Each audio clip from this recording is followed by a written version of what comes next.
Hey bro, what's up? I should have announced I was going to do this. I don't think anybody expects me to stream tonight.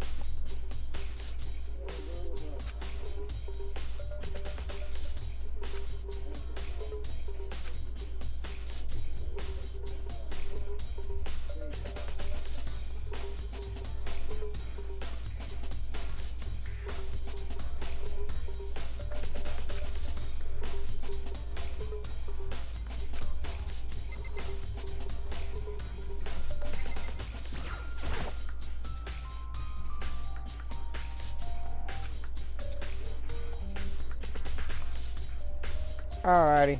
Hopefully everybody else will show up. I left it on for about 5 minutes before even actually doing anything, so hoping to see if they would show up and everything.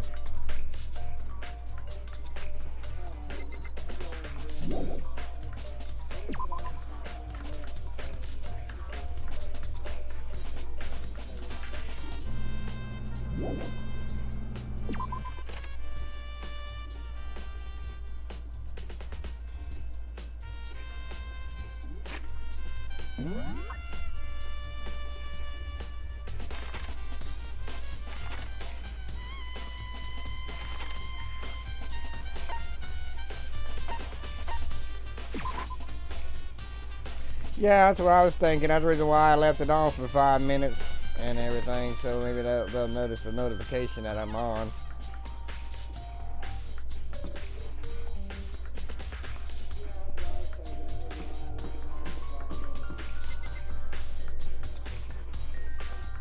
Yeah, but I didn't have it on the schedule for me to stream on Saturday, so I actually had Saturday off as an off day for streaming.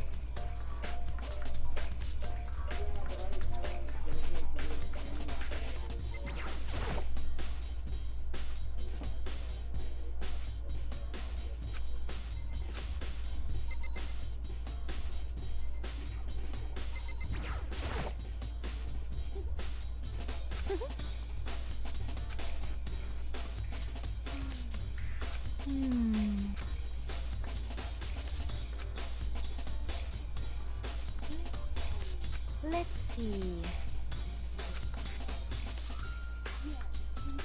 Yes, indeed.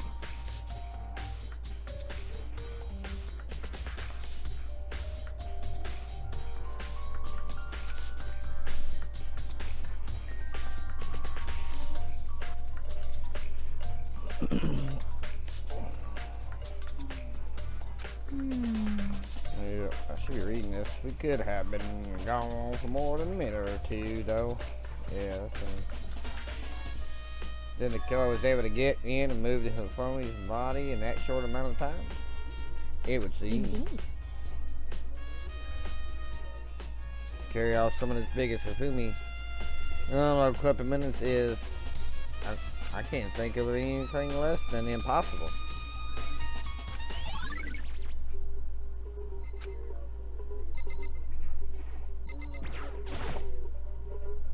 Just a normal trash can. Oh, wait, there's something inside. Too small for a handkerchief. It's a glass cleaning cloth.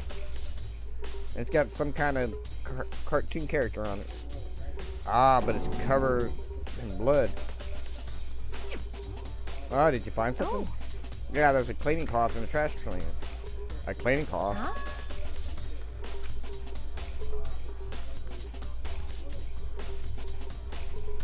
Yeah, probably will if no one else shows up. Whoever this belonged to, they used it to wipe up some of the blood. But who need to do something like that? I have the slightest idea.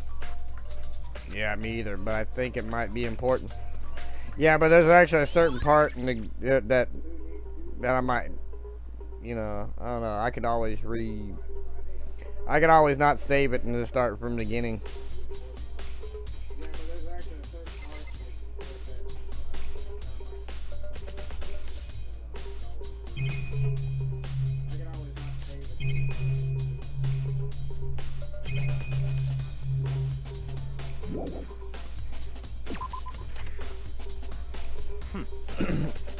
So this is where you were. I've been looking for you. You have? I want to thank you for what you did. Note that you meant to, but you ended up making this little game of ours very interesting indeed. You should go to Hiru's room and let me give you this. Meet in the dining hall. This is a note Hiru wrote to us all to meet up, right? You remember well. Well, the penmanship was pretty remarkable, so it left an impression. Anyway, that's all clear now. Makes it clear, right? Yeah, the part where yeah, you know what part I'm thinking of. This is a trap. What is? Things grow even more exciting. What are you talking about? I've already repaid my debt. I don't owe you any more explanation. Goodbye. Goodbye. You said go to Hiru's room, but what's waiting for me there?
Just a second.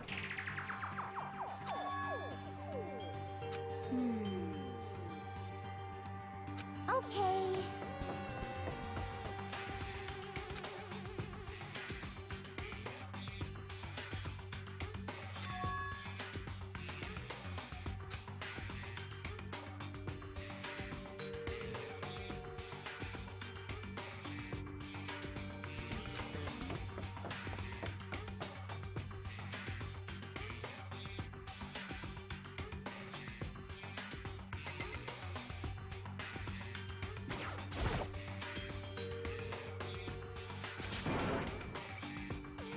I mean...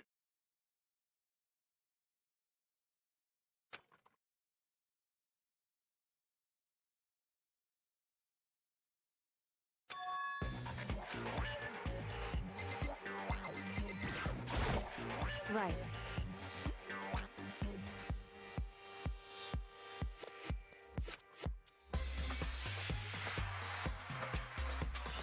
Don't be mean!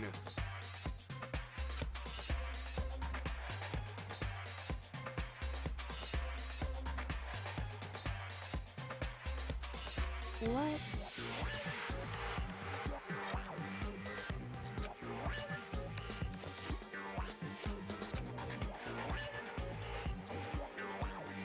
Well.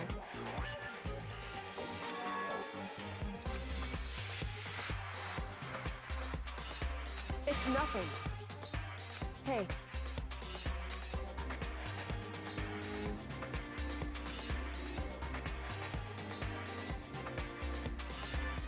And?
How about now?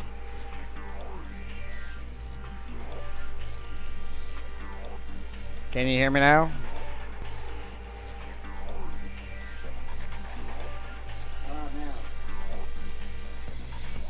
Alright. Alright, yeah, my USB's going, it was something, somehow the USB was messing up there.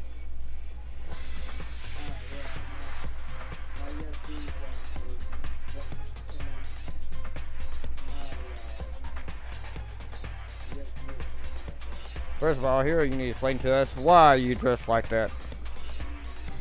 Oh well, I mean, I have no idea. On second, I was sleeping and don't Know how that happened when I woke up and then I was here.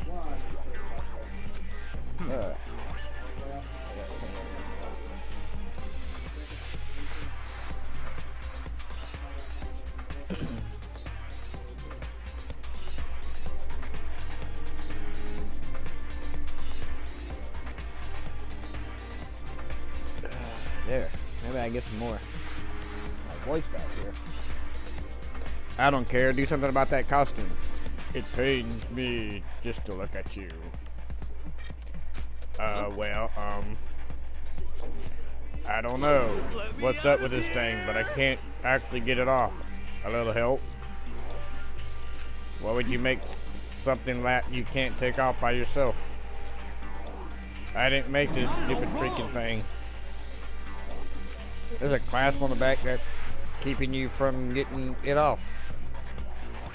Looks pretty sturdy. I don't think you can get it off on your own. We don't really have a choice. Let's help them.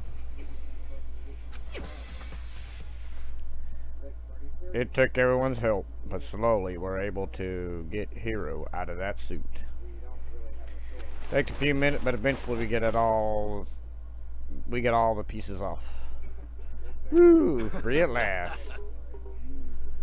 Isn't it kind of weird how perfectly the suit fits Hiro? More to the point, So then, no, but Hiro would be able to wear that costume. Wait, what? Hold on a second. Don't bother trying to act innocent. The blueprints were in your room as well. In other words, is that okay? it is obvious to everyone that you made this costume. That is true. I saw the blueprints myself.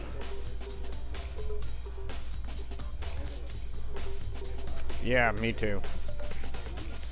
Then it's obvious. The one who put this costume on and went around attacking people was Hiro. Terrible. Shall we tie him up and gag him? Good idea. The worst. We wouldn't want him killing anyone else. Tie me up. Hold on, guys.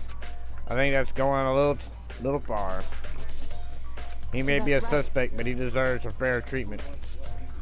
Yeah, I mean, attacking blueprints? I have no idea what you guys are talking about. You can't talk your way out of this. It's been decided. You killed him. What? Kill who? I have no idea what you're talking about. There must be a fake hero running around. You're the only one who can wear this costume. So who else could it possibly be the costume attacker? How do you know I'm the only one? Maybe you should try it on yourself. Before you convict me. Fine. If you're gonna be a jerk about it, I will. Without missing a beat, Hina started putting on the Robo Justice costume. See? Look. See, look. This See is how how easy it loose it is? I mean, come on. I'm blind as a bat in here. Can't see my feet at all. I'm surprised you got anywhere in this thing. I'm telling you, it wasn't me! And not to mention, you totally can't bend at the waist. Seems like a pretty obvious oversight. That's not a very nice thing to say. I mean, it's not like I made it. I just got caught up in the moment. Well, either way, now we know for sure, right? I mean, it seems pretty clear that nobody but Hiro could have fit into this dumb costume. Hina, take the suit back off again. Well, now you're all out of excuses. No, see, it's because you're a girl. If it was another guy, then...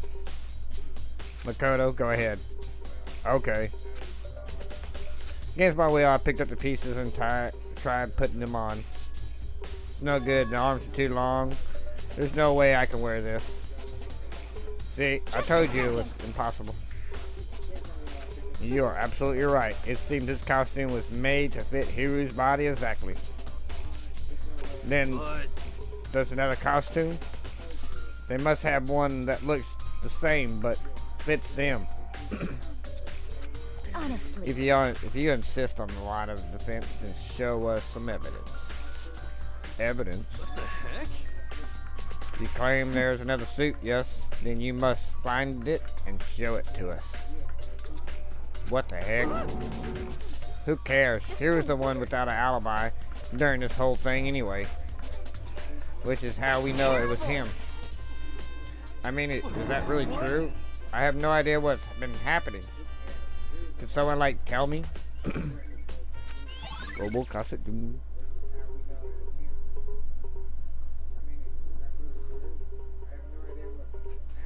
Yeah, definitely.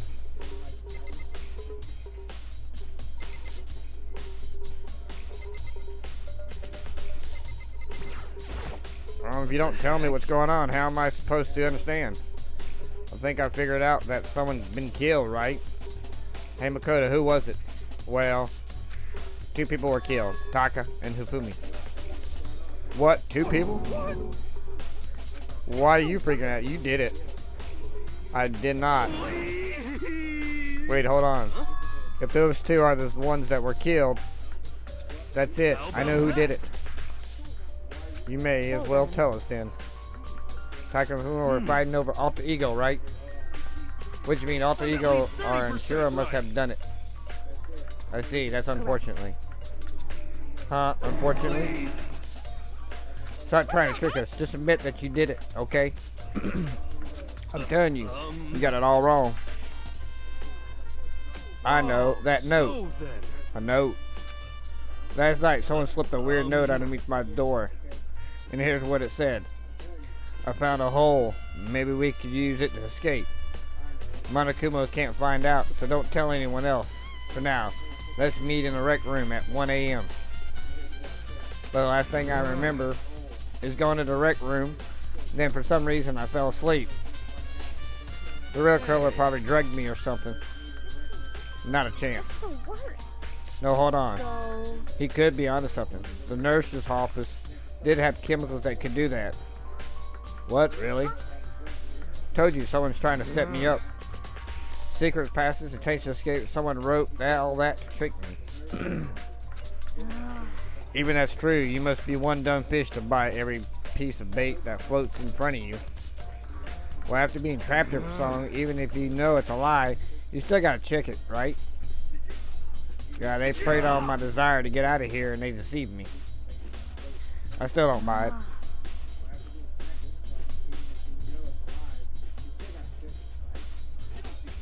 Well, you shouldn't buy it. Okay, then show us that note. With pleasure. I have it right here in my pocket. Looked like I lost it. No way. Yeah, sure. Please, you gotta believe me. I wouldn't hurt a fly. So I said before, you want us to believe us, you must produce evidence. Can you show us the note? I have no particular issues with that, what you claim, but if you want us to believe you, give us a reason. What the heck? I'm serious. Now, shall we resume our investigation? There's no time to waste before the class trial begins. Why did we need to keep investigating? We already know who did it. Why? Why did you kill him? Tell us, hero. No, it's like I said. Was it really to get the money Monokuma offered you? Yeah, that must be it. You must be totally broke, and that's why. Wait, that's a false accusation. Someone help me. Just be thankful we haven't bound and gagged you. If you have time to yell and carry on, you have time to search for evidence, right?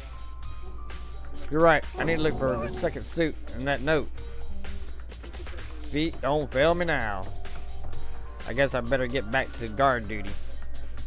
I was gonna ask Toku or Genocide Jack to switch with me. But if she and Sakura got into a fight, we have a catastrophe on our hands. Well, bye. One bye, everyone peeled away. Makoto, do you have a second? I want you to help me with the investigation. Looks like I got a late start on this one, so I need to make up some ground. Sure, I don't mind helping, but can you promise me something? Later, when you have time, will you tell me why you disappeared? No. why is that? Reject me so simply? Anyways, I need your help. Anyway. You don't mind, do you? Okay. Thank you. Then shall we? Shall we go? Makoto, Hey. first I'd like to examine the corpse.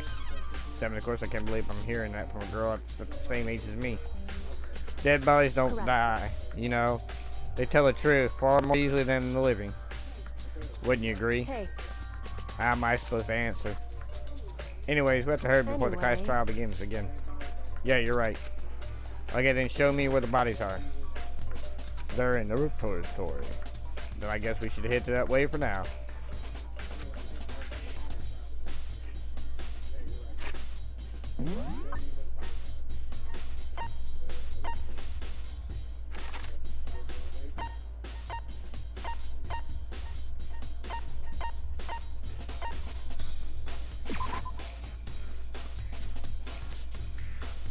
Alright, so and we run to the repository. Dum, dum, dum, dum.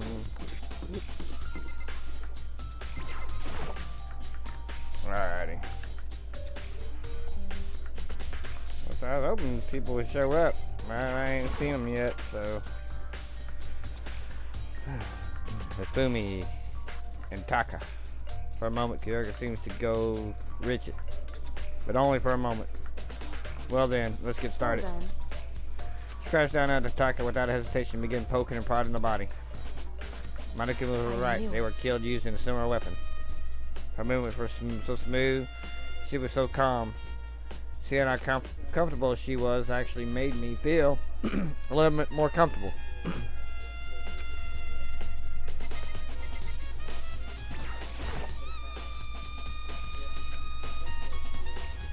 Tarp laid out on his body. The killer must have used it to move Taka's body.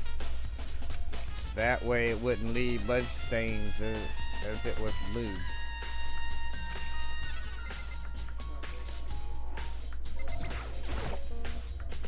Biggest problem I have right now is how the killer were able to move Hifumi's massive corpse from the nurse's office discovered the laboratory, all the way from the first floor to the third floor, and all without anyone noticing it.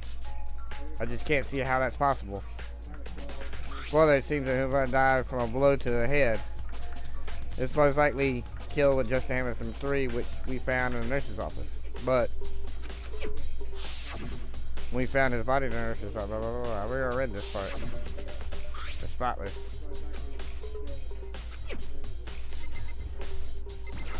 Makoto, I found I something. see. You did. You remember the wristwatch Taka always wore on his left hand? He did.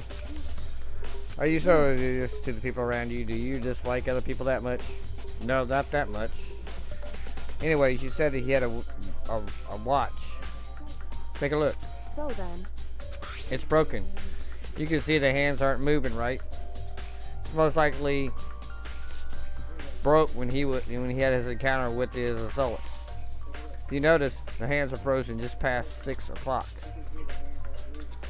So that would mean the watch was broken sometimes just after 6. But last That's night, right. Taka's watch definitely wasn't broken. Hey you, how long you? It's almost 10 o'clock, you know that? Bedtime for little boys and girls. in other words, So if it worked at 10 last night, it couldn't have been broken at 6 p.m. Meaning it must have happened 6 this morning. Broken witch watch. And that's not all. Look at Taka's left hand. He appears to be gripping something. You're right. There's something white in there. Can you try and pry it out? Rigor mortis have already set in. Boys are better suited for this kind of manual labor, right? Okay. As much as I didn't want to, I grasped Taka's cold hand. The ice cold hand was nearly enough to cause my heart to stop beating. After some effort, I finally able to free the object from his tight, clutching grip fist. It's a piece of paper. Was that all he had in his hand? Yep, that's it. Just a scrap of paper. Doesn't seem like much of a clue, does it? I wonder about is that. that right?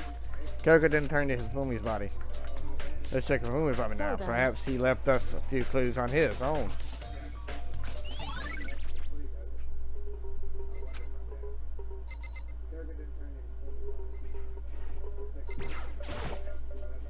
I think skip this, skip. We already. I don't know why I did that. That was dumb. I should have talked to Kyoka. That's who I need to talk to. So did you find anything? I did. More than I expect, to be honest. Look at this. A wad of paper. Jimmy had it hidden on him. Hidden? He stuffed it in his pants, so I can assume he hid it on purpose, you see. In his pants. Wait, it was just his pants. Not like his sock or something. I don't know. I don't know what that means. Anyways, let's take a look at the paper. Go ahead, Makoto, open it up.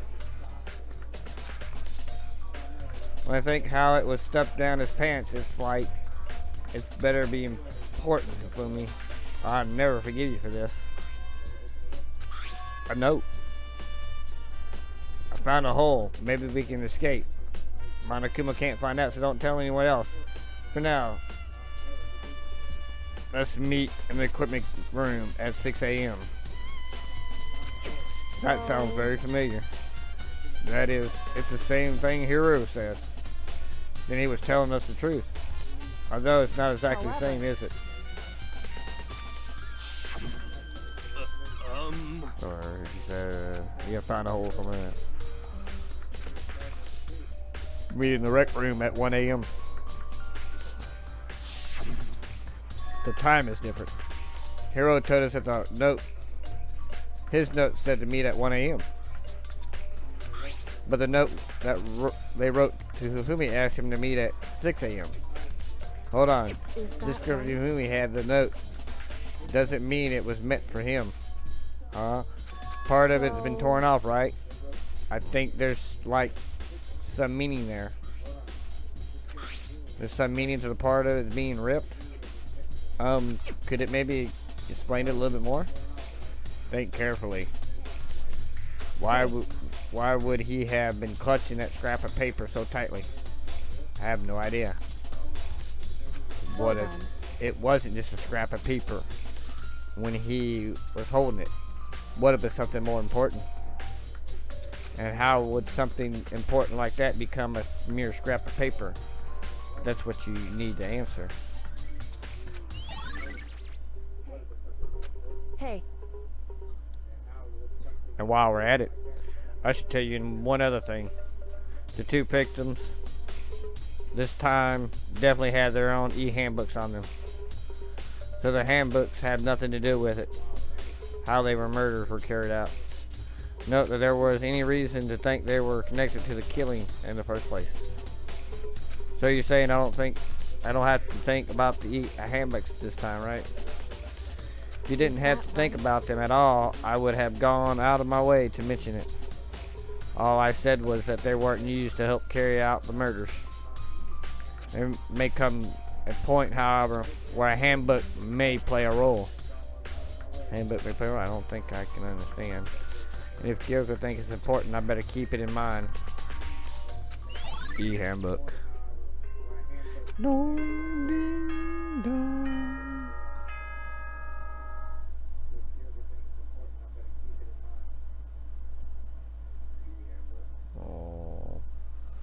Well, I was hoping that more people would show up, but I don't know. I'm getting kind of worried. I don't want them to miss this. Are you excited? Are you pumped? It's time for the class trial to begin! Like the bright burst of fireworks, like the flash of a soul clashing with life and death. And so, with no further ado, everyone please meet at the usual spot. Well, I wasn't really expected to stream tonight, so that's kind of one of the reasons why. Make your way to the That kind of a door surprise on the first floor of the school. everybody, so.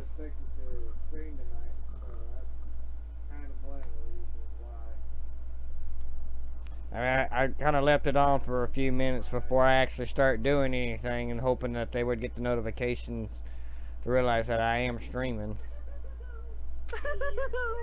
See you soon. Yeah, I got a schedule down on the, if you look down where it says Steam programs below the screen, below the stream, there says Steam programming times, and that's, there's listed on there.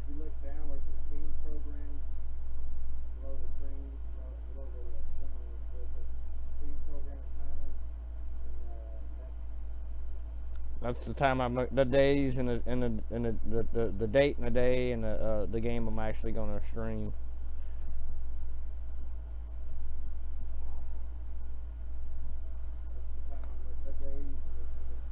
I was streaming at a certain time, like I would stream Monday, Tuesday, Wednesday. No, I'm sorry. I would stream Monday, Tuesday, take Wednesday off, stream Thursday, Friday, Saturdays. I don't? I thought it would. Oh. Hey, Brandon, how you doing, man? I see you finally showed up, huh?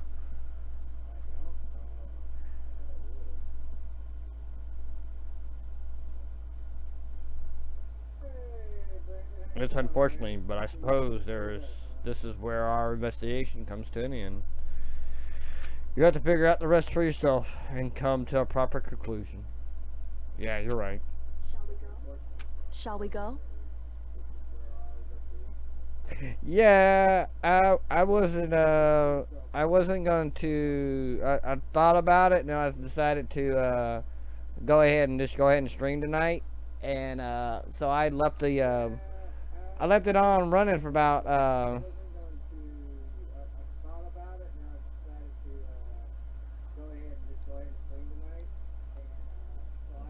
okay.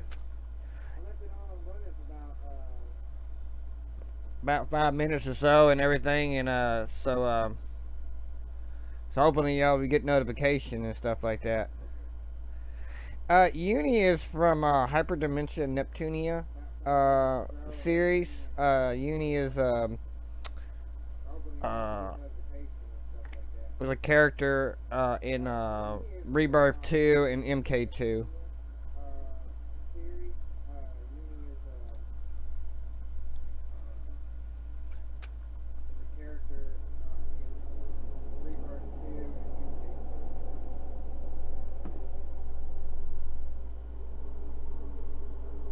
Yeah, it's my ID profile. I don't want to go in. I don't want to go in. I don't want to go in. I don't want to go in. Oh, man. I'm hoping everybody else will show up before I actually have to do this. Didn't really want to do this.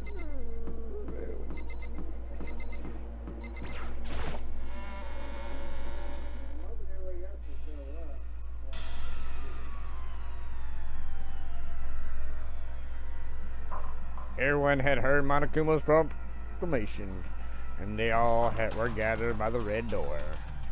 As soon as we were all there, Monokuma appears! whoa, 2 Monokumas. He multiplied. Nope, not multiplication. It just looks that way, 'cause of an illusion.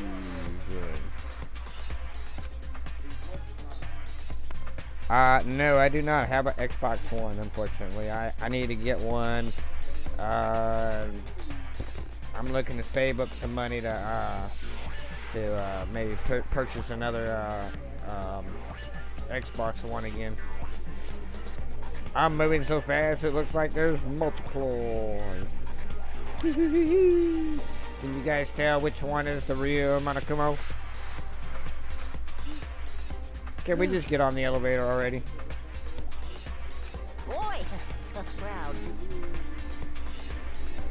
You're not playing along. We're not here to play with you. Okay, fine. And everyone's here, ready to go. Please board the train, elevator. I see you guys down there below. Let's go. Yeah, I may get one by the time, I don't know. I'll have to see. Hopefully, I'll be able to get one after tax season. So, we'll see. I know I do definitely want to get a new video card for my computer, so I want to get a Nevada GeForce 750 Ti. That's what I'm kind of wanting to get. So, I'll get in, shall we? Hold on, I'm not mentally prepared yet. You'll never be mentally prepared. You can't run away anymore, hero. You're gonna pay for your sins. What the heck? Told you already, I didn't do it. For serious. That reminds me. Did you ever find the other costume or the note? Well, no, but unfortunate. Then it would seem we have our culprit. No. This is the place to talk about it. Save your acquisitions for when you get into the courtroom. She's right. Let's get down there first.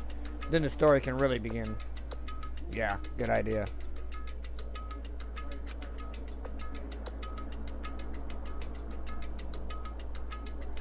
That's right. I have to. I have to do it. I can't let whoever killed Hifumi and Taka get away with it. For everyone who's still alive. And for the two that lost their lives.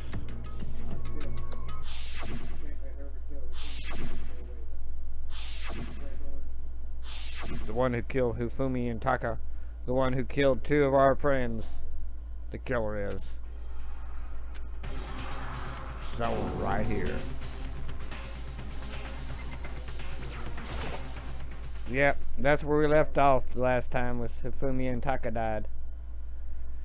We finished up the investigation, and now we're gonna do the class trial. I took one last deep breath and exhaled slowly. Exhaled. What kind of I think I'm talking about? I began to walk towards the elevator. Once everyone was aboard.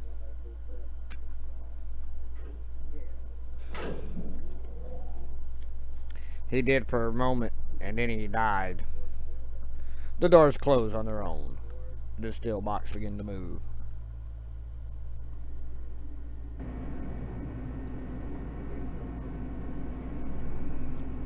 Yeah. He saw the light. He went towards the light. The clunking of the elevators kept us company as we fell farther and farther down. Yeah. Hifumi was a pervert. There was no going back. Until we settled all this, we couldn't go anywhere. I'm not sure how it was before the elevator finally came to a stop. The elevator doors slid open, opening up onto a cruel fate.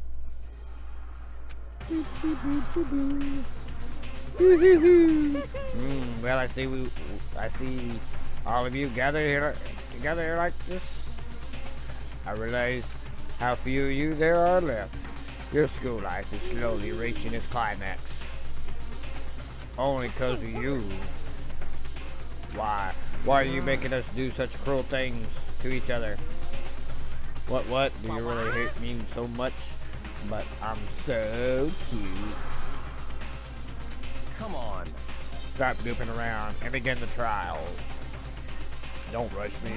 Of course, I'm going to start it. I would never be like, stay tuned for the action-packed class trial after this commercial break. Oh, well, we're going to take a break. I never hold out on you like that. Okay, let's begin. Get to your assigned seats.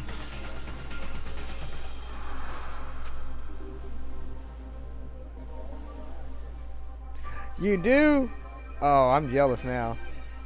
I am so jealous. There's a shirt I want to get that says a stream right across the top here. Oh, you can't see that.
Alright. I... Sorry, I'm having... My USB is being kind of stubborn right now. Want to make sure. Alright, cool. Okay, we good now. And soon, the curtain opens once again. A deadly judgment. A deadly deception. A deadly betrayal. A deadly riddle. A deadly offense. A deadly faith. A deadly class trial. Do you want to save? Yes, we want to save. We're gonna save it right here.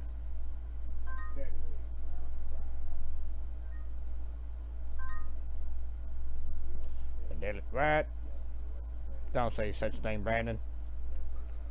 Brandon, bad Brandon. Don't mention that. That's bad.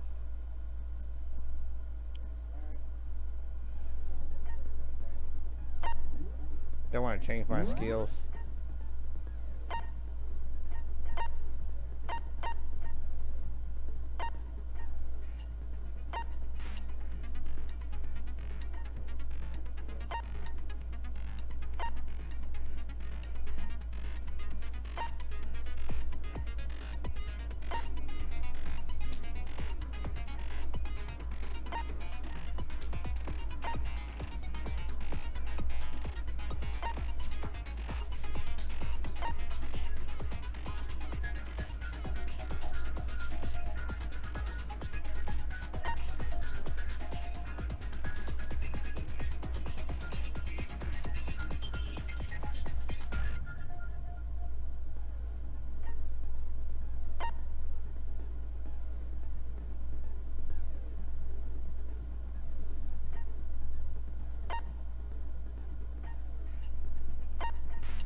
Yeah, alright.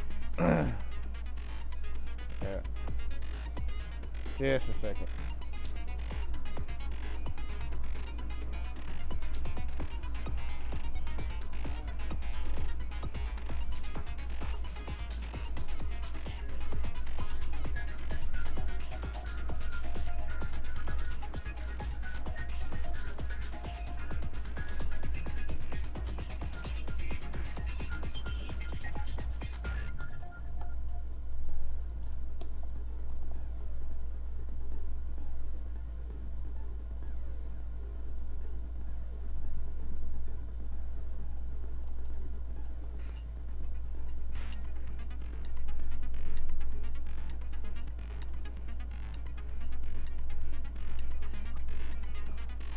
And let's get this operation going here.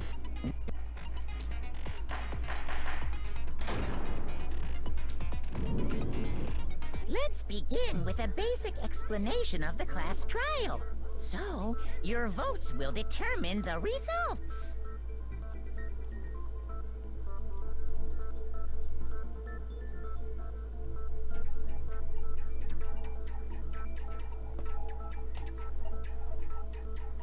Let's begin the basic explanation of the trials. So your votes will determine the results. If you can figure out who done it, then only they will receive punishment. But if you pick the wrong one...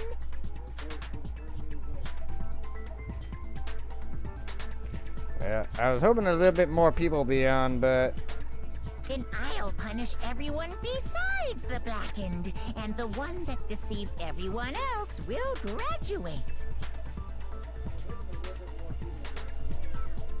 Now then. so To since begin we got just a with- few people here, I'm gonna do this anyways.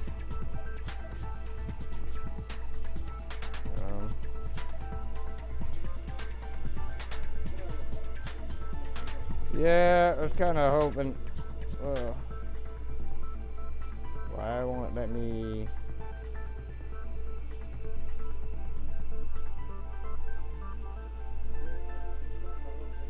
All right. Just go ahead and do this.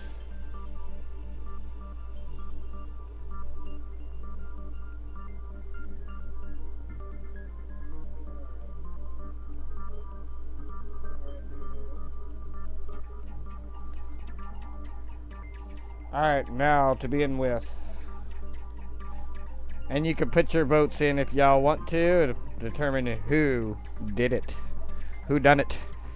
All you gotta do is type in exclamation point vote and your number. There you go.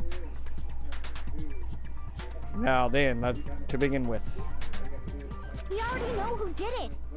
Just like Kyoko there did. We already know who did it. What's up? Was that?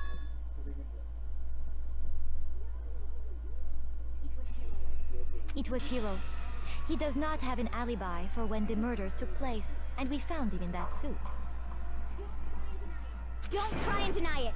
You killed them. Sorry, Libby, kind of uneven, but we were trying to figure out who done it.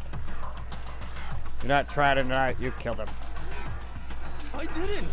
Someone knocked me out. I was asleep the whole time. I don't know anything about it.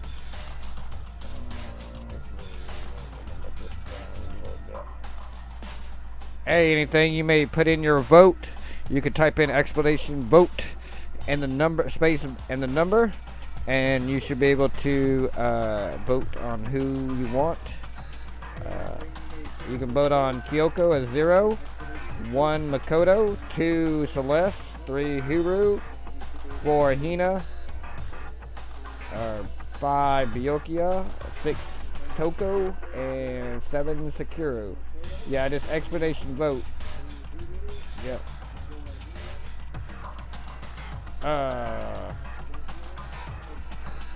Alright. Well. Bye. Didn't work as well, but anyways. We can always start it over again. Since more people are getting here.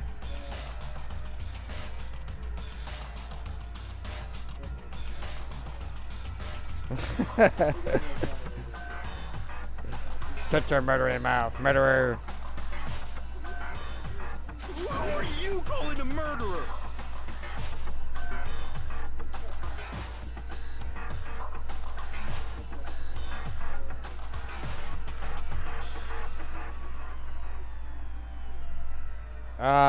Yeah, I wasn't scheduled to stream tonight, so I kind of did a early notification, hoping y'all would get a notification, and I see like everybody's showing up right about now, so I should have kind of waited a little bit longer. We're doing the class trial on Taka and Hufumi.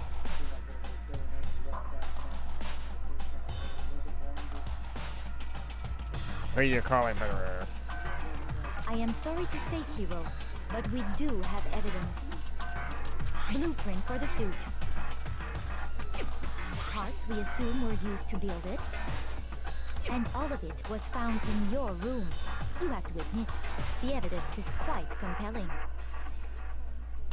It points to you as having created the suit and wearing it while committing crime after crime. I don't want to light these that much for some reason. I need to get a better camera. There we go.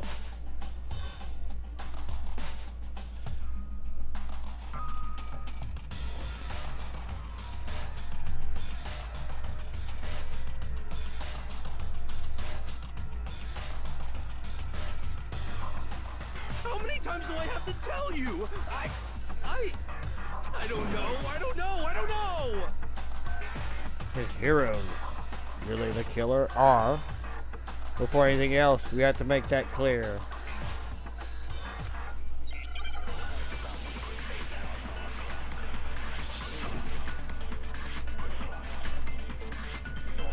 Hero's message. Everything we found in your room. The blueprints, the suit parts, they are all proof enough that you are the culprit. I don't know anything about that stuff. It's not true. It's a conspiracy. Hero, why? Why did you kill them? No! Just hold on a second. Ah, I know what it is. Everything we found in your room. The blueprints, the suit parts, they are all proof Oh no, I didn't want to do that that. you are the culprit. I don't know anything about that stuff. It's not true. It's a conspiracy. Hero, why? Why did you know? Just hold Ah. on a second.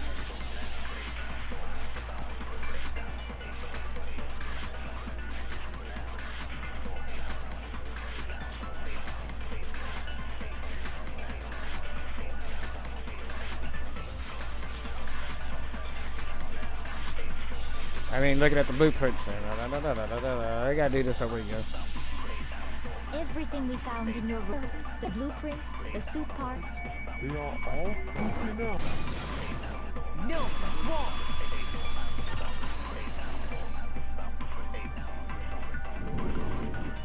Are we sure Hero really made those blueprints? What do you mean? Well, take a look at this. It's the note that Hero wrote, asking everyone to meet up after Alter Ego disappeared. You didn't get a notification?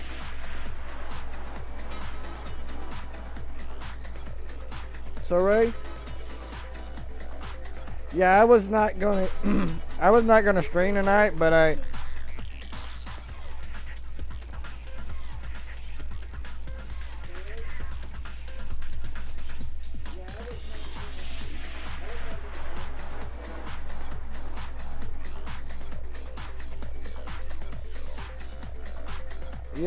wasn't gonna stream tonight, but I decided to stream. So what I did is I streamed it early, and I left it on for about like 5 minutes or so, and hoping that y'all would get a notification that I was streaming. So it's all right. I mean, yeah, I was.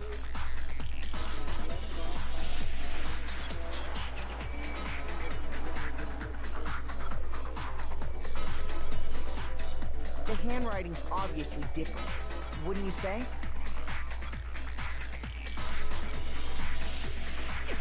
Yeah, I picked up 2 new games myself. One of them is Corpse Party Blood Drain, I think that's what it's called, and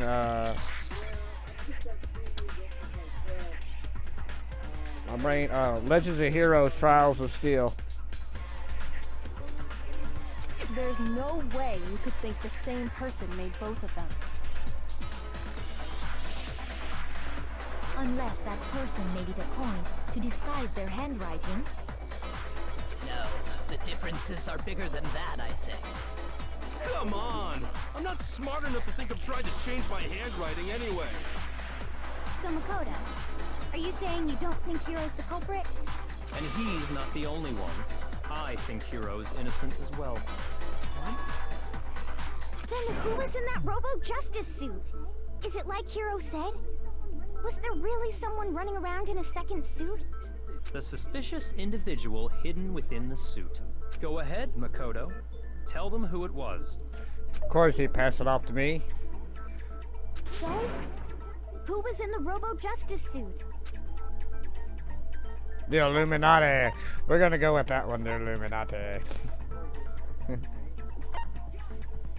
I got it! Other than Hero, I can't think of anyone else it could have been. Obviously, he was the one in that particular suit, and we never found any kind of second suit. Then there can be no doubt. Hero is the prime suspect. That doesn't make any sense. You just said Hero didn't do it. Going pretty good. How'd y'all's Christmas go, by the way? Y'all have a good Christmas? Get lots of presents? It makes perfect sense. Hero was the suspicious individual in the suit, but he's not the culprit.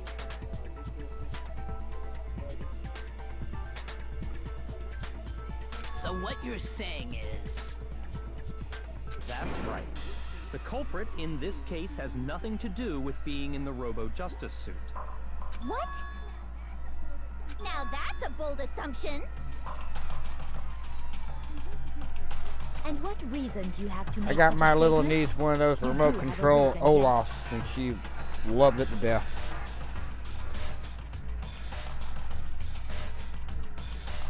Of course. But before we get to that,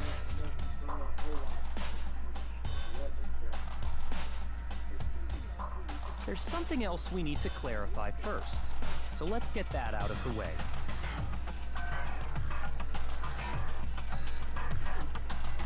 Hey, stop trying to boss us around.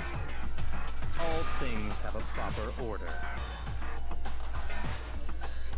So what is it? What needs to be clarified? We must clarify the method of transportation for Taka's lifeless body. It would seem that his corpse was moved using certain particular items. Makoto, can you tell us what they were?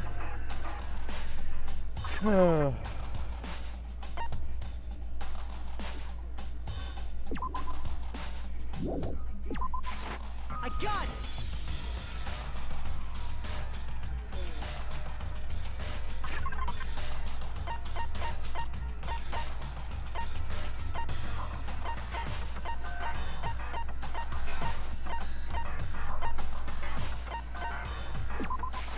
I got it! They were a dolly and a tarp, right? What's with that attitude? So, let's see if I can explain. Taka's body disappeared from the equipment room. And then we rediscovered it. No, the in stream's not over with. It's still going.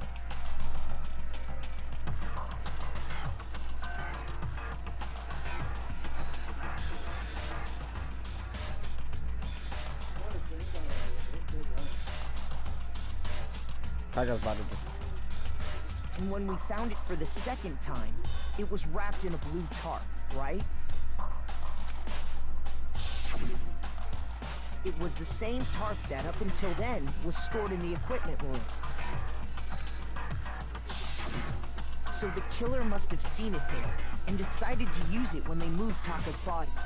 That way, they wouldn't leave any bloodstains while they were moving it. Okay, that explains the tarp.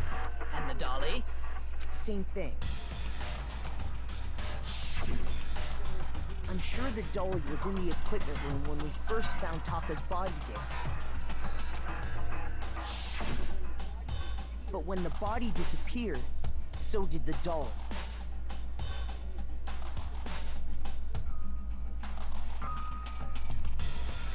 Alrighty. Later, when Taka's body reappeared in the repository, so did the dolly.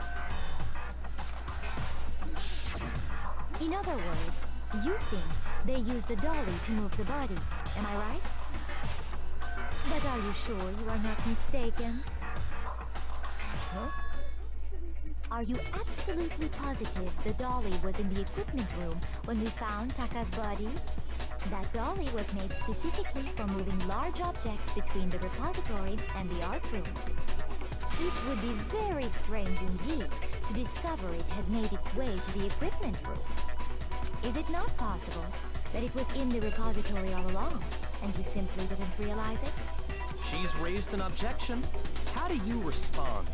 There is no shame in being wrong. Nobody expects much from you anyway. We have all accepted the fact that you rarely understand what is going on around you. Wow. I never had anyone sound so nice while being so mean. Maybe I changed her mind. How can If I can, just explain to them why the dolly must have been moved from the equipment room to the repository. I knew I wouldn't. No, that's no. Hey, it's alright. You have it wrong. I cannot agree. You are a fool. So pathetic. Lies Who are you will looking get for, Kyoko? You looking for Chihiro? You miserable wretch. Oh, crap. I cannot agree. You are a fool. Do your worst. You have it wrong. I cannot agree. You are a fool. So pathetic. Lies will get you nowhere. Do your worst. You miserable wretch. I cannot agree. You are a fool.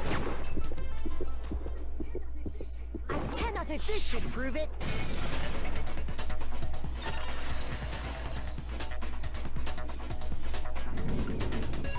If you're asking for Sorry. proof that the dolly moved, I have it right here.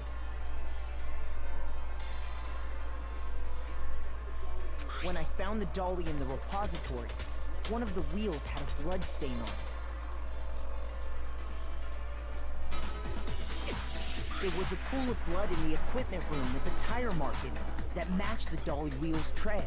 The killer probably rolled the dolly through the blood on accident as they wheeled the body out of the room. And as the blood dried on the tire, they moved the body into the repository. So there's my proof that the dolly was used to move Taka's body. Geez, does Celeste really hate me that much? Well, anyway, that was just something we had to get out of the way. Let's get back to the main subject. Alright. Yeah, the subject of how Robo-Justice didn't do it. Because if it's not a killer robot, then what kind of robot is it? I'm not sure that really matters. I'd be happy to explain why the occupant of the suit couldn't possibly be the killer. If you look back on how the body was transported, it will become immediately obvious. Well, look how the body was moved. It'd be clear why the person in the suit couldn't have done it. What does that mean? What does it mean by that?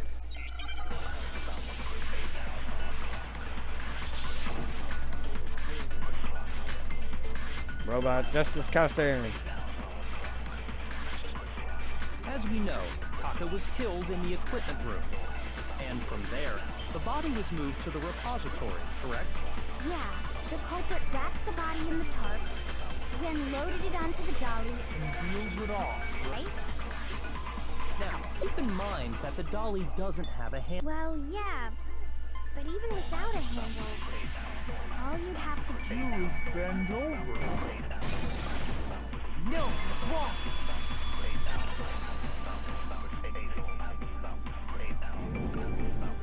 You're absolutely right that you could push a dolly without a handle if you stoop down low. But if you were wearing that suit, do you think you could actually get into a position like that? What do you mean? Think back to what you said when we were all checking out the suit together, remember? I'm blind as a bat in here. Can't see my feet at all. I'm surprised you got anywhere in this thing. I'm telling you, it wasn't me. And not to mention, you totally can't bend at the waist. Seems like a pretty obviously oversight. When you're in that suit, not only can you not see your feet, but you can't even bend at the waist. Am I right about that? Now that you mention it, yeah. It seems like it'd be awfully hard to push that dolly if you couldn't bend over. Well, what's to stop you from simply pushing the dolly with your feet? When you can't even see your feet? You really think someone could kick the dolly all that way? Yeah, it'd be totally impossible. Not that I can say for sure myself. On top of that, if you were wearing such a rigid, cumbersome suit, it's very unlikely you would have the dexterity to go about wrapping the body in a tarp. Well, I mean, isn't that just a matter of taking off the suit when you're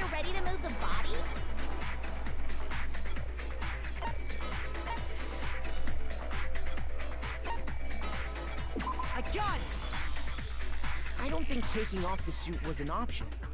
If you remember,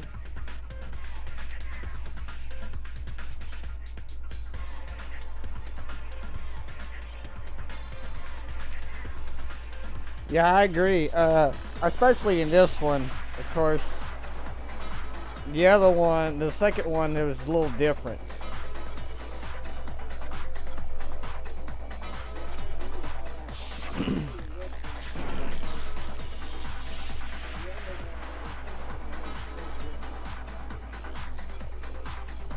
What, you make something to take off by yourself? I didn't make the freaking stupid thing. I'm pretty sturdy, I don't get off on yours. I never really tried to help them. That's true. It seems impossible to put the suit on or take it off without him. Then, you really can't take it off by yourself? Hero wasn't just making it up? Of course I wasn't making it up. if he could have gotten it off by himself, I don't think he would have let us see him wearing it. Showing up in the suit was basically an invitation for everyone to suspect it. Yeah, that's right! So, it's really, really true that Robo Justice couldn't have moved the dolly? To be clear, whoever did move the body, it couldn't have been Hero in the robot suit, correct? No, wait. Just a second, if you please. Have you forgotten about the picture that I took? True, yeah. Yeah, you're right about that. He wasn't like Makoto. Makoto was kind of really, yeah. He's definitely different from Makoto, that's for sure.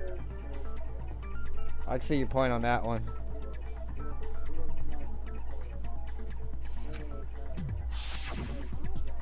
You all got a good look at it, did you not? The image of Hifumi being dragged away by Robo Justice? If whoever was in that suit is not the culprit, how do you explain that?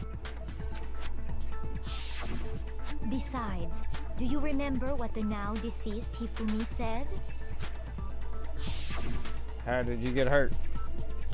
That guy hit me. What guy? Robo Justice. What I decided to call him just now. So long as those facts exist, the proper conclusion is beyond question. The individual inside the suit and the culprit are one and the same. It was Hero, without a doubt. Yeah, that's gotta be right. Hold on a second! It's still far too early to reach that conclusion. Yes, I've seen the trailer for it too. Oh, I'm ready for that. Oh, I don't know if I want to stream that one when it comes out or do a let's play on YouTube. Yeah, I'm talking about V3. Besides, there's no hurry to decide who did it. I guess I could just... Yeah, I'm thinking about streaming it myself. Yeah, I think I'll stream it and then just export it over to YouTube for release it on YouTube.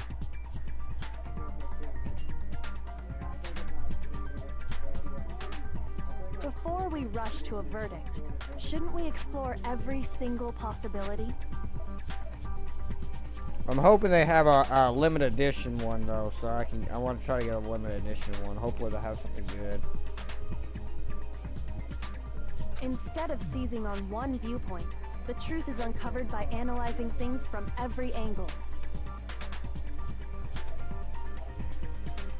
But I don't know when it's going to be released. I'm pretty sure it's going to be released early in the spring for the Japan version at least.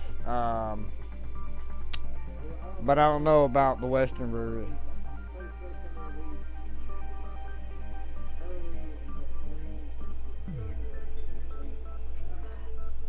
Perhaps, but where We do may we be go looking from like here? summer or fall for the Western to drop, but they may drop it. They may drop a worldwide release on it. I'm hoping they would. Let's review this series of unfortunate events from the beginning. Maybe we'll uncover something new.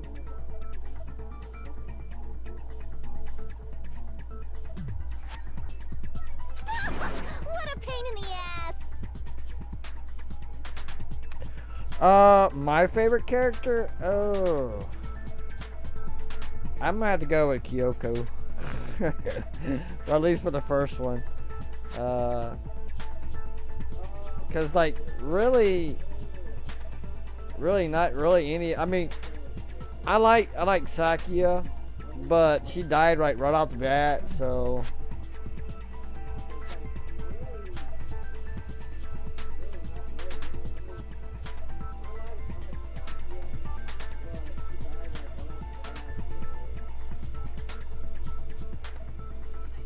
But yeah, I think Kyoko is probably my favorite character in the first one. Now the second one, I like. Oh, I feel like I remember the characters' names. It was the video game. I can't think of her. Where the heck Kyoko was when everything went down. I can't even say her name right. She was a video game. The ultimate video game. It was it was almost like Chihiru's name, but I can't pronounce it properly. Yeah, that's it. Yeah, that's her.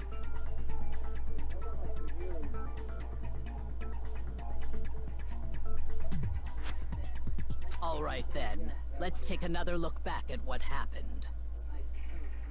I suppose we could start with this morning. 4 of us gathered together in the dining hall. Makoto, Hina, Kyoko, and myself. We waited there for quite a while, but nobody else showed up, so we went to look for everyone. That was around 8 a.m. And as soon as we split up, Kyoko went missing. Soon after that, Hina found Celeste in the rec room and quickly came to get Makoto and me. It seems I was unconscious for about an hour after I was attacked by my mystery assailant. I know it was an hour because I remember being attacked a little after 7. That was when we saw Celeste's picture and discovered that her assailant had been wearing a strange costume. As it turns out, it was Robo-Justice. It also soon became clear that this same Robo-Justice had abducted Hifumi. We were soon joined in our search by Byakuya and Toko, and then went on to find Hifumi in the library. He was injured, so we took him to the nurse's office and resumed our search for the suspect. But not long after leaving the nurse's office... What's wrong? I saw a shadow, something moving around the top of the stairs. When Celeste told us that, we decided to split up and search the second floor. And soon after that, I saw someone moving around on the 3rd floor, and I yelled out to everyone as soon as I did. What's wrong? That was a rather intense scream from someone like you. I saw him, the strange costume man. He ran off as soon as I was screamed. I was blocking the stairs as he hit it further down in the hallway and disappeared. and then...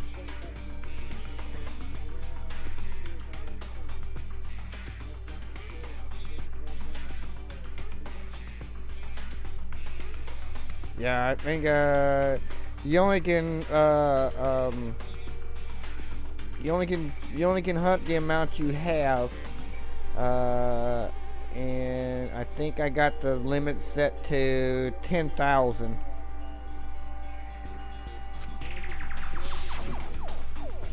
Huh?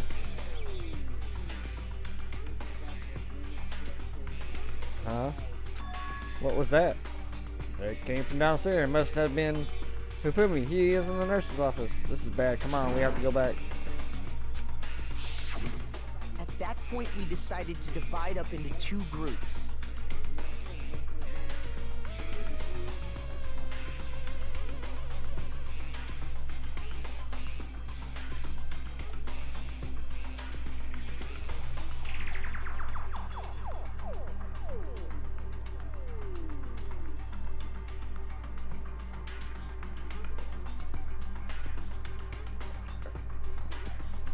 Celeste, Hina, and I went back to the nurse's office. while Sakura, Byakuya, and Toko chased after the suspect. When we got back to the nurse's office, we found Hifumi dead, and that's when we heard the body discovery announcement. I left Celeste and Hina there and headed back to the 3rd floor to let the others know what had happened. Meanwhile, we had just discovered Taka's body in the equipment room. We must have found both bodies at almost exactly the same time, because we heard the same announcement not long after we discovered his body. And that's when I told you guys about Hifumi. Then the 3 of us headed for the nurse's office. But right after we left the physics lab, we ran into Celeste, who'd arrived after us. And she told us something very surprising. Right now it is going to be for fun. Eventually, I would probably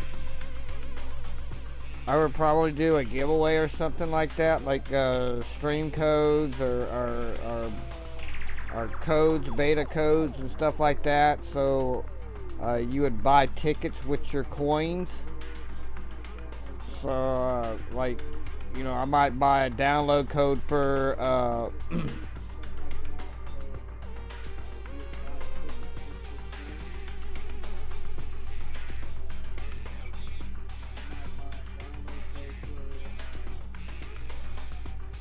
for like Xbox or for PlayStation or something like that, or for even off codes off for stream, and you would use your coins to purchase ticket, and then you would buy your tickets and stuff like that. Yeah.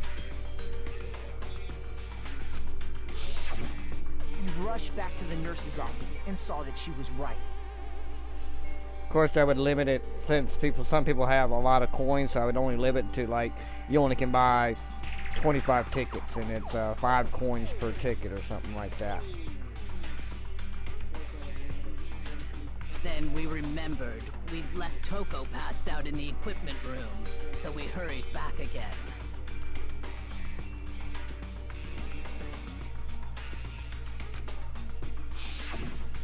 This can't be happening.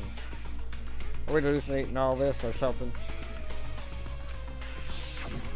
But when we got there, like, sometimes I get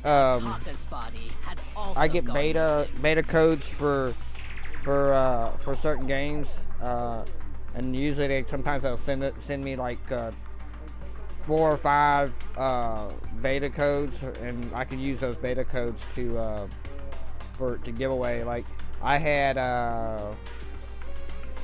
4 beta codes for Black Ops 3. I gave a lot of those away just to random people that I knew, but I could use them like for a stream or something like that to give away codes for people that want to try Black Ops 3 or something. Did I spell it wrong? I sure did, didn't I? Yes, it should be despair. You're despair. Wow, I can't believe I spelled that wrong. I have to fix that.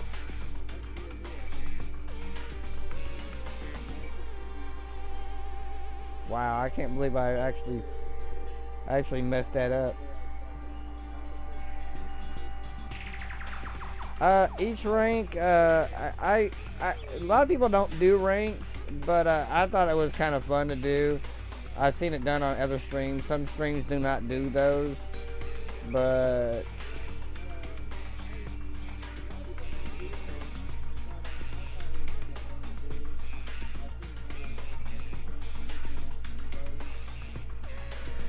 so basically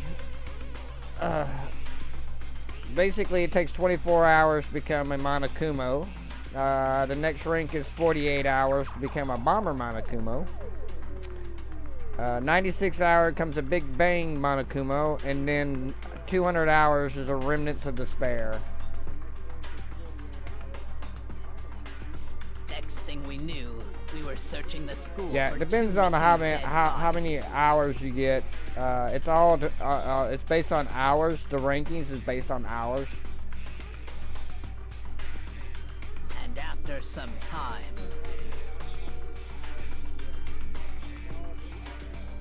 Celeste informed us that she'd found the bodies, and we all headed to the repository. Repair. Yeah, I gotta fix that. I wonder if I can edit that.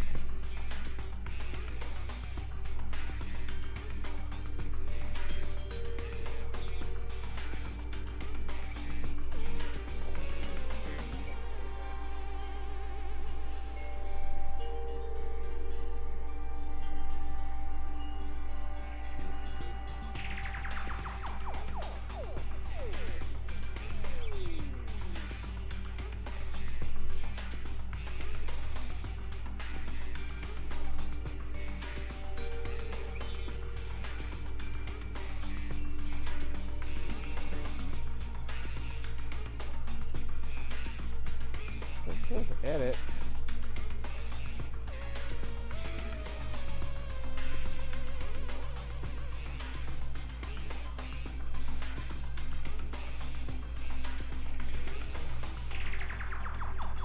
How about I just move it and then add it again? There. Hopefully it show up right.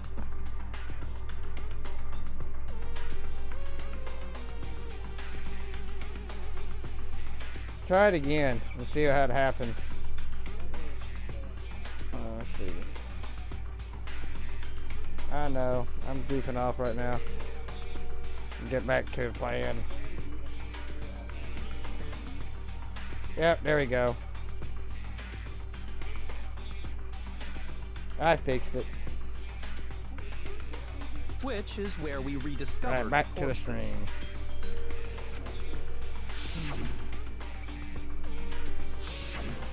I think that about covers it. I see. The whole thing sounds exceptionally complicated. It certainly seems to me that these are not a simple series of connected events. Okay, well, if that's true, then what? Rather than a single series of events, I think we have to consider each murder a separate situation. And from there, we can uncover the contradictions surrounding all of them. Now then, let's get started, beginning with what happened to Taka. There's Henderson, Tucker. Truth, I have to find them no matter what.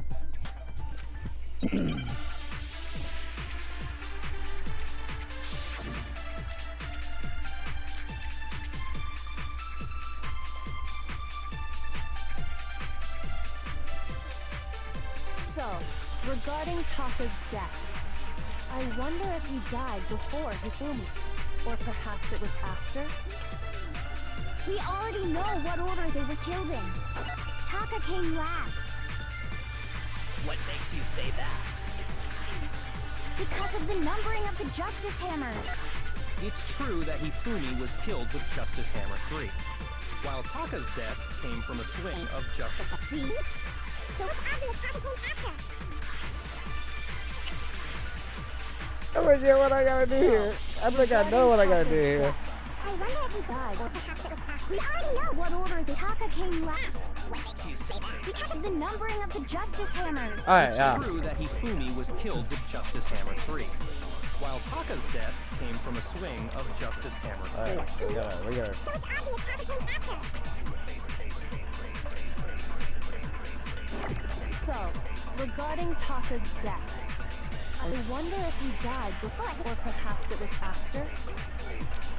We already know What order they were killed? No, that's wrong.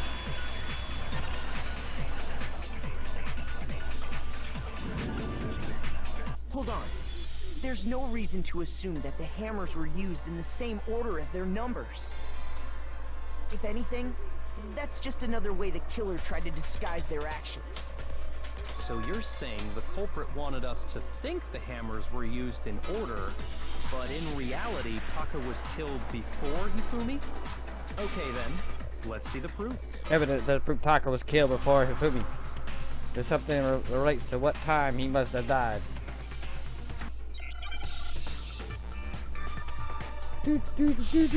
Hangman's Gambit. Oh my god. Wristwatch. Okay. I need an S. Give it. Give me that S. Hey. C. Give me a C. Give me a C. Give me a C. I need a H. H. Where's the H? There we go. Ah. There we go. Now I understand.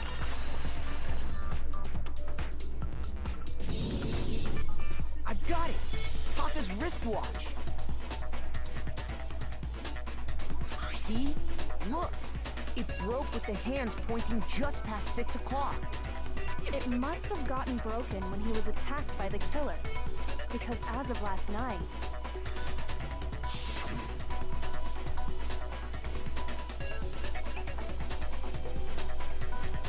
Very piece there as he started pointing at his wristwatch. It's 10 o'clock, you know that. That's time for the little boys and girls. so if it wasn't broken after 6 last night, then he must have been attacked around 6 this morning. And that would be his official time of death. But if that's true, then he was killed well before Hifumi. And before Celeste was attacked this morning, which happened around 7. That's right. Taka was killed before any of the other incidents took place. That simple fact slipped past all of us. We made the wrong assumption about the order of events, all because of those justice hammers. That's exactly why the culprit wrote the numbers on each hammer and had them increase in size. That way, when we saw how they were used in each incident, we easily make that wrong assumption. Now, if Taka was killed around 6, then everyone's alibis for his murder go out the window. Because when he was killed, we hadn't met up in the dining hall yet. That may be true in the case of Taka's murder. But all of our alibis still hold true for Hifumi's death. That's right. With him, at least, we're all safe.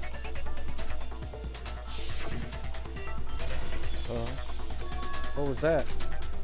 That came from outside. Must have been Hifumi's in the nurse's office. This is bad. Come on, we have to go check. When we heard Hifumi screaming, we were all together. Except for Hiro and Kyoko.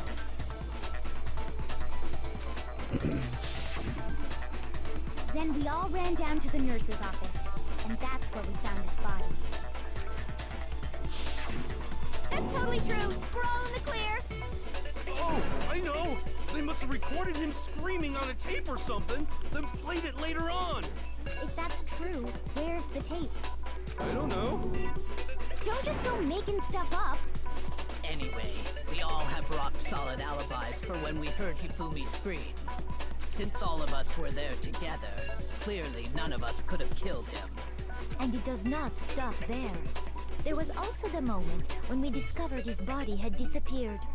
When his body vanished from the nurse's office, Hina and I were in the bathroom together while everyone else was in the equipment room, correct? And then there's the disappearance of Taka's body from the equipment room. At that time, we were all gathered together in the nurse's office because of Hifumi going missing. Well, don't forget, I was passed out in the equipment room the whole time. Wait, then what if Genocide Jill did it? She could have dragged Taka's body out of there right then. Even if she could pull that off, there's no way she could have done the same with Hifumi's body. Because, as we just established, she was passed out in the equipment room when his body disappeared. Besides, I didn't do either of them anyway. In other words, it is impossible that any of us could have killed Hifumi or moved either of their bodies. On the other hand, Hiro and Kyoko Why are had you disappeared, talking in parentheses? so they most certainly could have done those things. So what now, Ooh, Brandon Kyoko? got beat down. Trying to solo it, huh?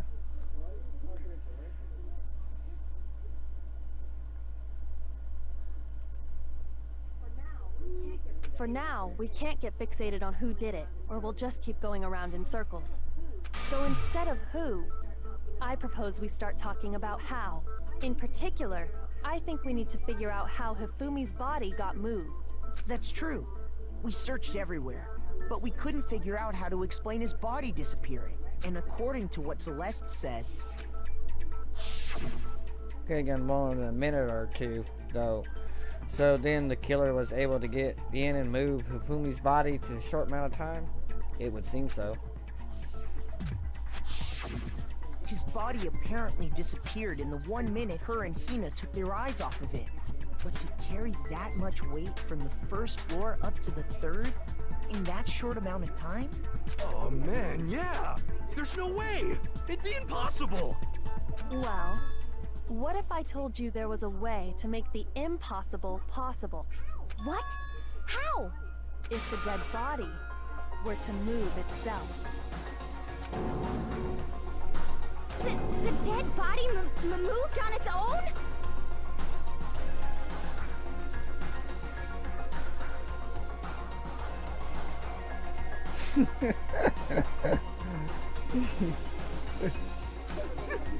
No! Not another... goat!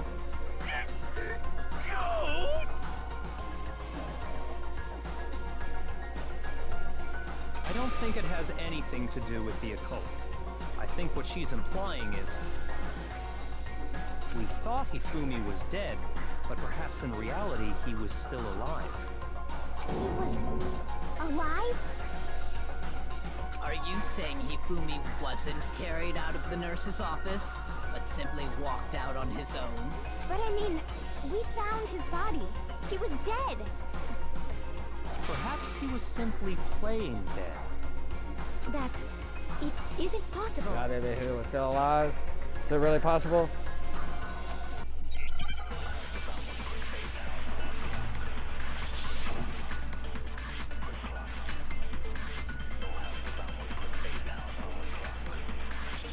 Are you saying that when we first found Hifumi in the nurse's office, there's a chance he was actually still alive? No, it is impossible. Hifumi was dead, without a doubt. And you know that how? Surely you heard the body discovery announcement along with the rest of us. Hifumi's dead body had been found. And that is why the announcement was made. Are we really so sure about that? Maybe the announcement was intended to signal someone else's discovery.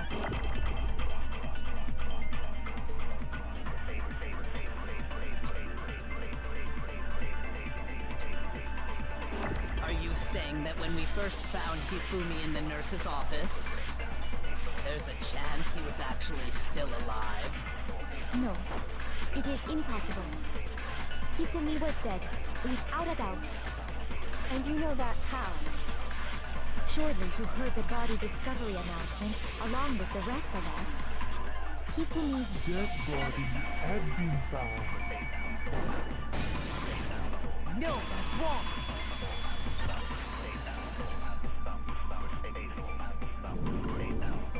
Was the body discovery announcement that was made really intended for Hifumi? Of course it was. The announcement played right after we discovered his body. Maybe. But that was also the same time that Taka's body was found. That's right. It wasn't long after finding his body that we heard the announcement. So there's a good chance we've made a mistake in there somewhere. I think we've confused whether the announcement was for Hifumi or Taka.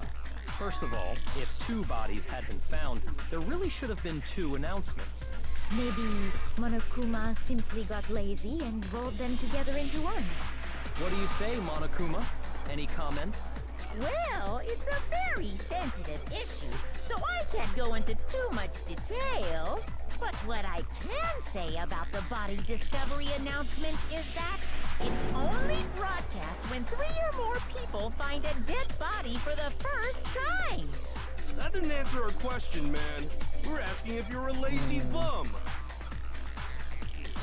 No, actually, that was plenty. Huh? He said it's only broadcast when a body is discovered for the first time.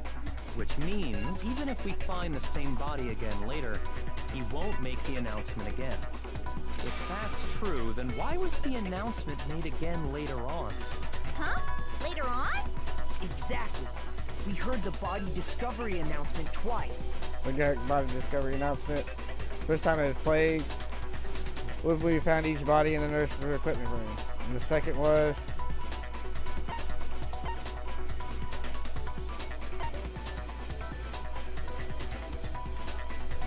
I got it!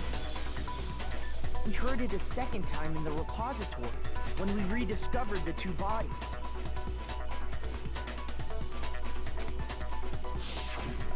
ding dong, ding dong. A body has been discovered. After a certain amount of time, which you may use it however you like, to type move again. It didn't seem weird at the time, but it contradicts what Monokuma just told us, doesn't it? Exactly. If we were actually rediscovering both bodies, the announcement shouldn't have played. And in reality, when the two dead bodies were rediscovered, one of them was actually being discovered for the first time. So, when we found Hifumi the first time in the nurse's office, he wasn't actually dead yet. Meaning, he wasn't actually found dead until we came upon him in the repository. And that's just part of it. There's one other thing that leads me to believe he was still alive in the nurse's office. Oh, I know! Because he was super good at playing dead! Bada bing, bada boom! That is the worst logic I have ever heard. But honestly, I do not think there's anything that can prove he was still alive.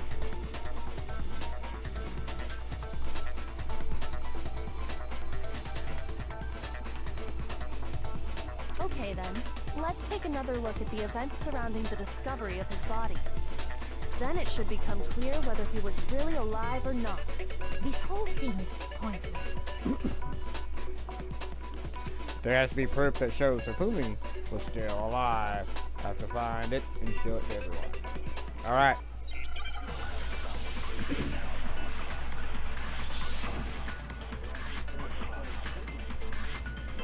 Hifumi's glasses. Well, here's one thing we do know. The first time we found Hifumi's body was in the nurse's office. And then, while me and Celeste were in the bathroom, his body disappeared. And the next time we saw his body, it was in the repository. But when you compare his body before being moved and his body after being moved, other than the change in how it was positioned. Oh, did I hit the wrong one? Oh. Boo, I hit the wrong one. Well, here's one thing we do know. The first time we found Hifumi's body, his body disappeared. And the next time, it was in the report. But when you compare his body before being moved, other than the change in how it was positioned, there was no notable difference. That's what I wanted to hit. No, it's wrong.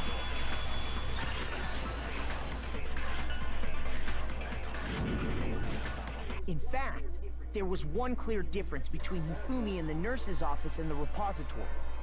His glasses. That fact alone proves that he was only playing dead in the beginning.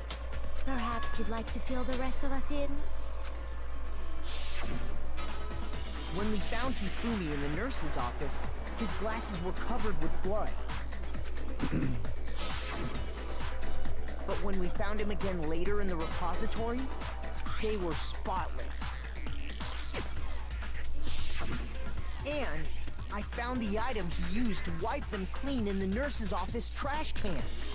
What I found in the trash can was...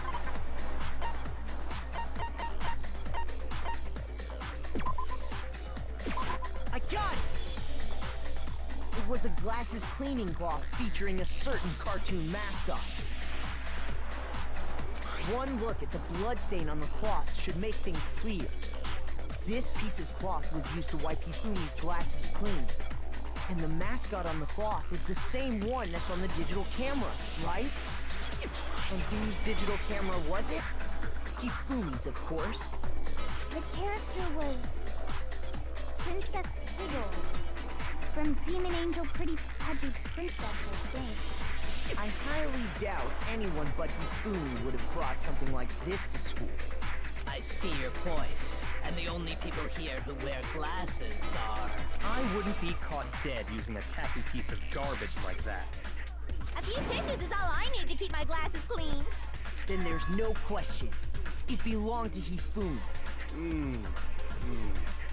So what you're saying is... What exactly? What I'm saying is, the blood on his glasses was wiped away using his own glasses cleaning cloth. Even if that is true, it does not mean he wiped the blood off himself. But who would benefit from a clean pair of glasses other than the glasses owner? That's a good point. Well, it must have been him, right? So let's assume that Hifumi was still alive in the nurse's office. He pretends to be dead. Then when he's alone, he wipes his glasses clean so he can see. Then he stands up and walks out on his own 2 feet. And with that, the impossible task of moving his copious corpse becomes possible, wouldn't you say? Sherlock Then, Holmes. if he was just pretending to be dead, Yeah, he's pretty good. Not as good as Kyoko. what was with all that blood? Was it paint or something? The fridge in the nurse's office contains packs of blood for emergencies. He probably used one of those. He figured if he was gonna play dead, he should go all out, so he just dumped it everywhere. But he got crazy with it and had to wipe his glasses off when he was done. God, what an idiot!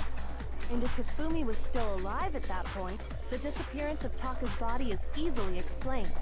It should be perfectly obvious who must have moved Taka's corpse. I got it! It could only have been Hifumi. While we were all gathered in the nurse's office, he went to the equipment room and took Taka's body.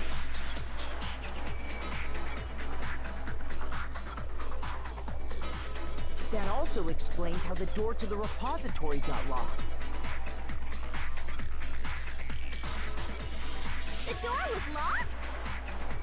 Well, after the bodies disappeared, we all went looking for them, right? So me and Sakura headed for the repository. But when we got there, the door was locked. And the repository door can only be locked from the inside. Which means, when Kina and Sakura got to the repository, someone was already inside. And it could only have been Hifumi, who just finished stashing Taka's body there. He convinced us all he was dead, and when he saw his chance, he dragged Taka's body to the repository. So, Hifumi wasn't just another victim in this case. He was one of the assailants. But that means he took part in the murders. I just can't believe it. If you're having trouble, would you like me to show you one more piece of evidence? There's more? Oh, absolutely. The single biggest fact pointing to his involvement has yet to be revealed. You know what I'm talking about, right, Makoto? The item he took off of Taka's lifeless body?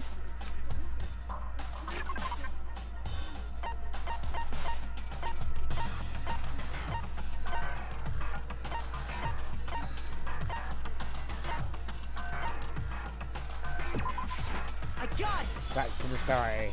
You're talking about the note Hifumi had hidden away, aren't you?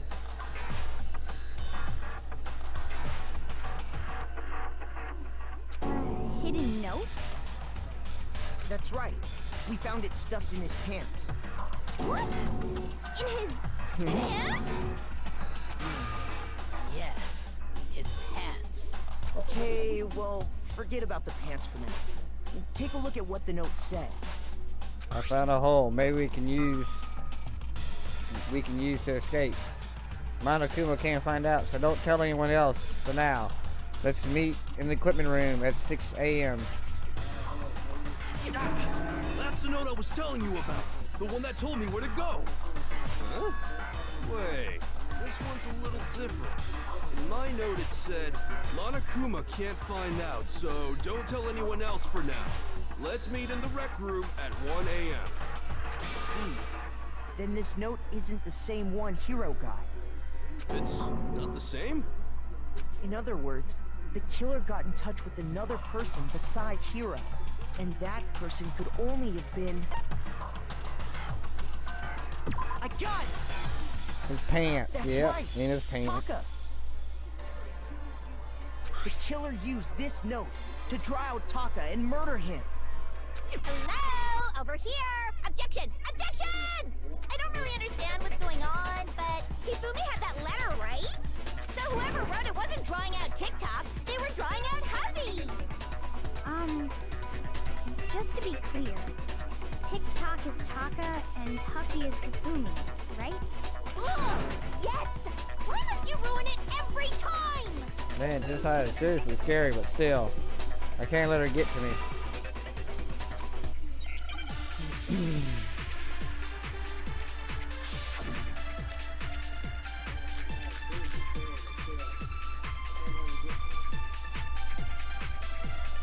Huffy had the note, right?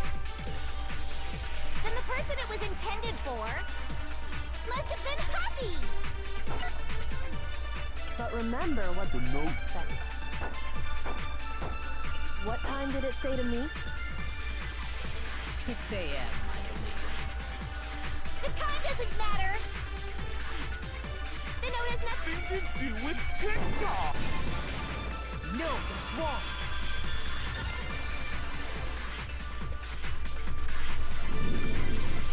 No, there absolutely is a connection. What the hell are you talking about? The note said to meet at 6 a.m., which is the same time Taka was murdered. We've already proven that using his wristwatch. But there's more. Look where the note says to meet. The equipment room, right? Which is where Taka was killed. I see. So, Taka was murdered at both the time and place written in the note. I think that should be plenty to show that this note was definitely meant for Taka. Because I've got skills that gives me more time. No further objections! I got a skill that gives me additional time. Then someone used that note to trick Taka, just the same as me. The culprit really is a cold-blooded monster, telling people they found a way out. But if they gave the note to Taka, what was Hifumi doing with it? Stuffed down his pants, no less! Most likely, Hifumi stole it off Taka's corpse after he died. He stole it? Where's your proof? Go ahead, show us.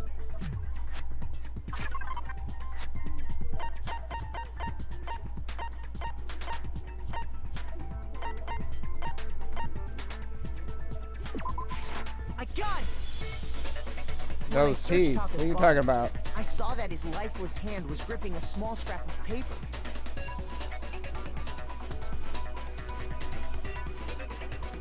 What teeth are you talking about? This, the sheet of paper this piece came from is... I knew it!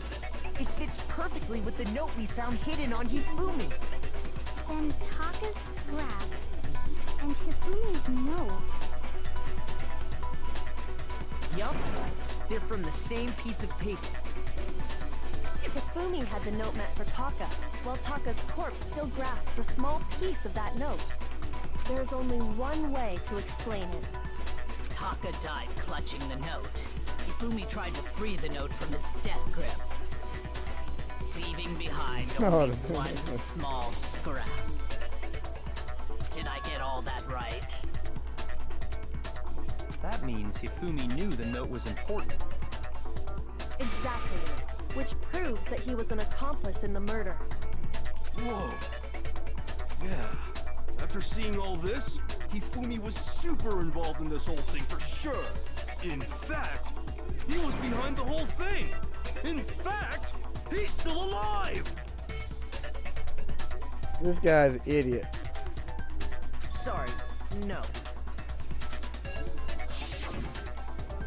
When we found him in the repository, Hifumi was truly and completely dead. The second body discovery announcement proves that.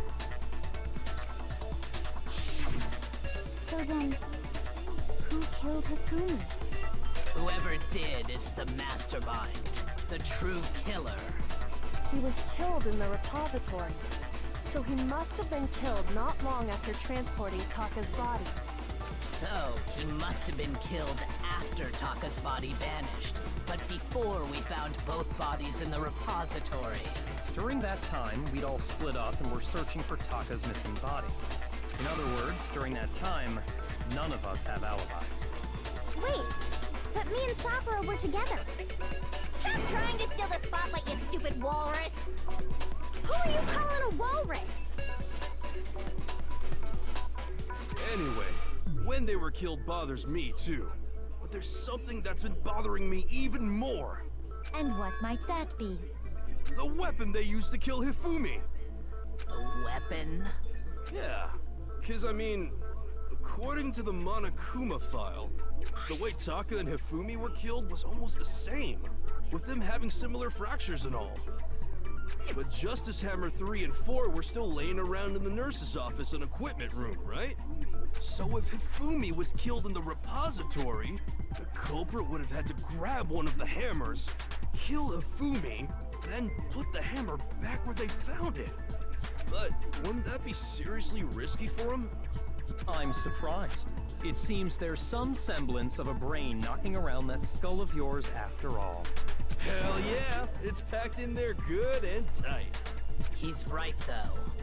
I don't understand it either. The Monokuma file makes it clear that they were killed using similar instruments.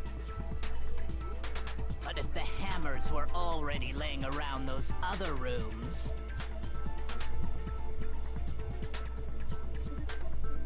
So the question is, how could the culprit have gotten their hands on either of the hammers?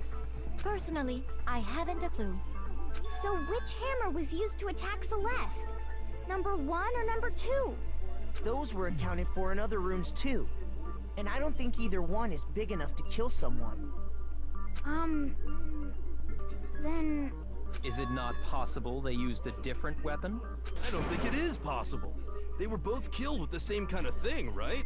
So then, what was used to kill Hifumi?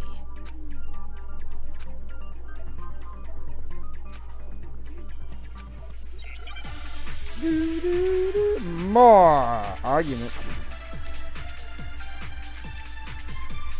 The spotless hammer. What was used to kill Hifumi? Was it Justice Hammer 3? Maybe Justice Hammer 4? Well, whatever it was, there's one thing we have to figure out. How was the culprit able to move around so freely with the weapon? How did nobody witness them carrying it? Oh, no.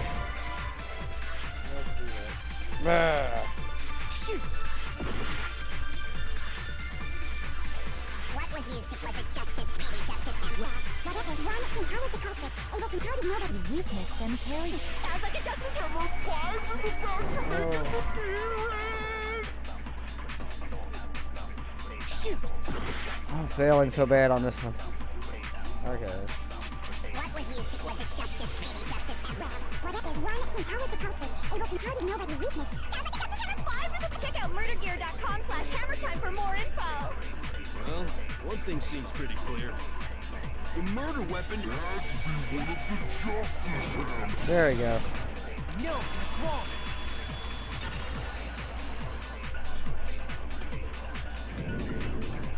The murder weapon wasn't a justice hammer at all. No, it was something completely different. But, seriously? A different weapon? Specifically, a hammer from the repository. The killer could have easily used that to kill Hifumi. Now, all the hammers in the repository were covered in flecks of grit and debris. But for some reason, one of them had been scrubbed clean. Huh? And the reason it had been scrubbed clean was most likely because it was used to commit murder. If the hammer got covered in Hifumi's blood, of course they'd have to clean it off. I'd also like to point out that the repository has all kinds of hammers. Big ones, small ones, and even some flat mallet-like ones. I think whoever made the Justice Hammers used those as a basis for their design. If that true, that would explain the Monokuma Files note about the wounds being similar. So Hifumi moved Taka's body to the repository, where someone then used the hammer to kill him. And whoever did that is the true killer. The one Hifumi was working with. And the one who betrayed him.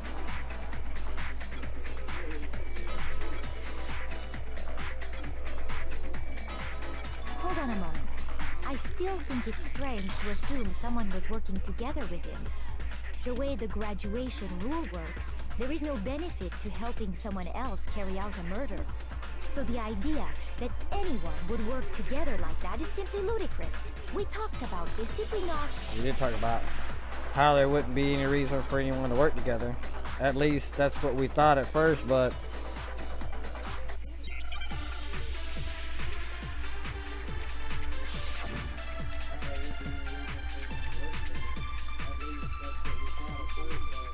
based on the rules that have been laid out for us, even if more than one person is complicit in the murder, only the one who actually carried out the act can graduate and survive. Assuming the rule holds true, it is simply impossible that two people work together on this. That is how the rule was explained to us. But that only really applies if there's one murder, right? In this case, however, there were two murders.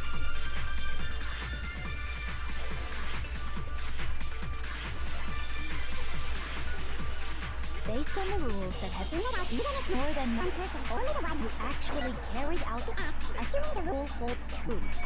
I did that wrong. Shoot! I forget. Based on the rules that have been laid out for us, even if more than one person, only the one who actually carried out, assuming the rule holds true. It is simply that is how the rule was explained. But that only really applies if there's, in this case, however, there were two murders.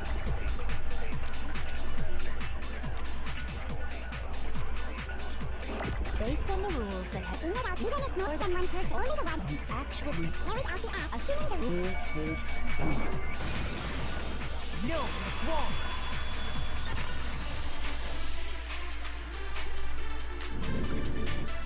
Since there were two murders, it's at least plausible that more than one person was involved. What do you mean? If there'd only been one murder, then yes, the idea of an accomplice isn't really worth considering. Naturally, if only one person can be saved per murder, an accomplice has no risk versus reward benefit. Risk versus reward benefit? The payoff for working together. The reward that balances out the risk of taking part in a scheme. There's no point in being someone's accomplice if there's no benefit to you. However, if there were some potential mutual reward for the risk, then cooperation becomes possible. You're saying that two people could act as each other's accomplices to commit two separate murders. I think that's what the true killer told Hifumi. They would each have an accomplice for their crime. And based on the case's events, Hifumi would have been the first one to act, murdering Taka. They made him carry out the first murder so he couldn't back out of helping them later on. So in this case, there wasn't one single person committing multiple murders. Instead, each person killed someone, creating two separate incidents. And it only looked like one person because that's how the true killer designed it to look.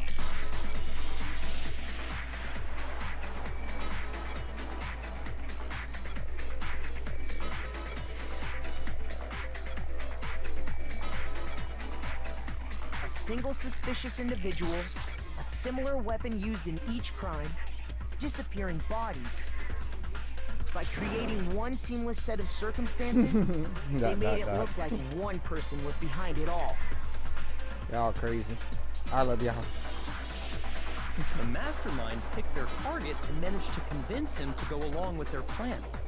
And then, to avoid the no accomplices rule, they simply killed their accomplice.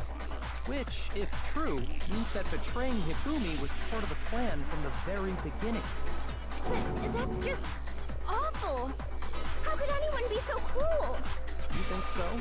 I can't help but admire its cunning. Still, their choice of accomplice seems odd.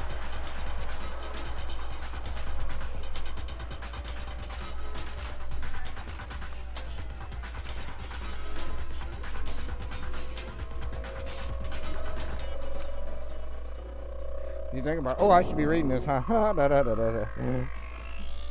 When you think about it, she's almost too amazing. Like, it was almost unnatural how good she is at this. I understand how an accomplice could be involved, but then who was the one pulling Hifumi's strings?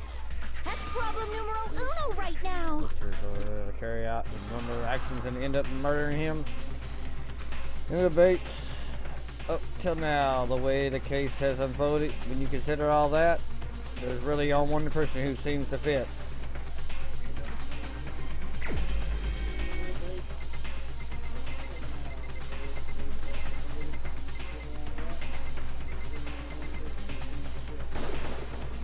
Here's my answer.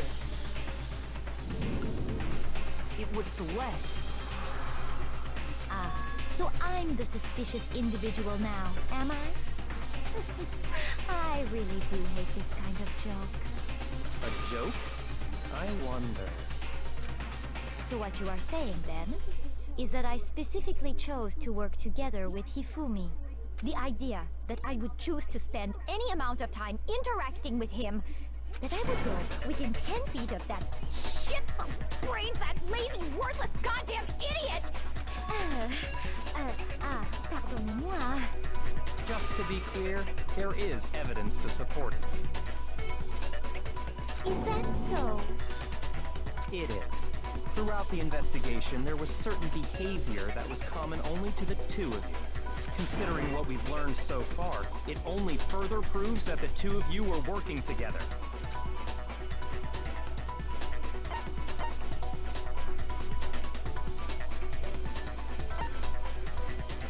I got it! The behavior they had in common has to do with the suspicious individual in the suit, doesn't it? The only ones who ever actually saw Robo-Justice firsthand were Celeste and Hifumi. Shush. The adults are talking now. Sorry.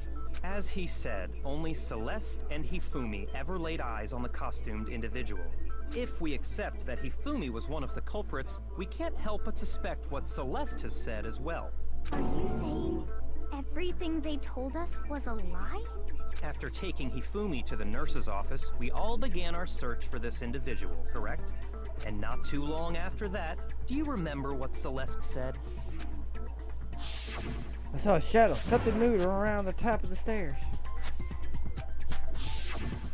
We headed to the second floor specifically because of what she claimed to have seen. Next, to draw us all to the physics lab up on the third floor, She let out a blood-curdling scream. and when we'd all come to see what was wrong, what was it she said? Seth, what's wrong? That was a rather intense scream for someone like you. I saw him, the strange costume man. He ran off as soon as I screamed. I was blocking the stairs, so he headed further down in the hallway and disappeared.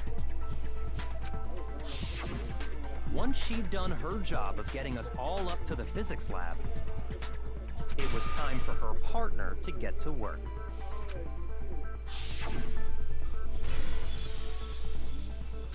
What was that? That came downstairs. It must have been Hifumi.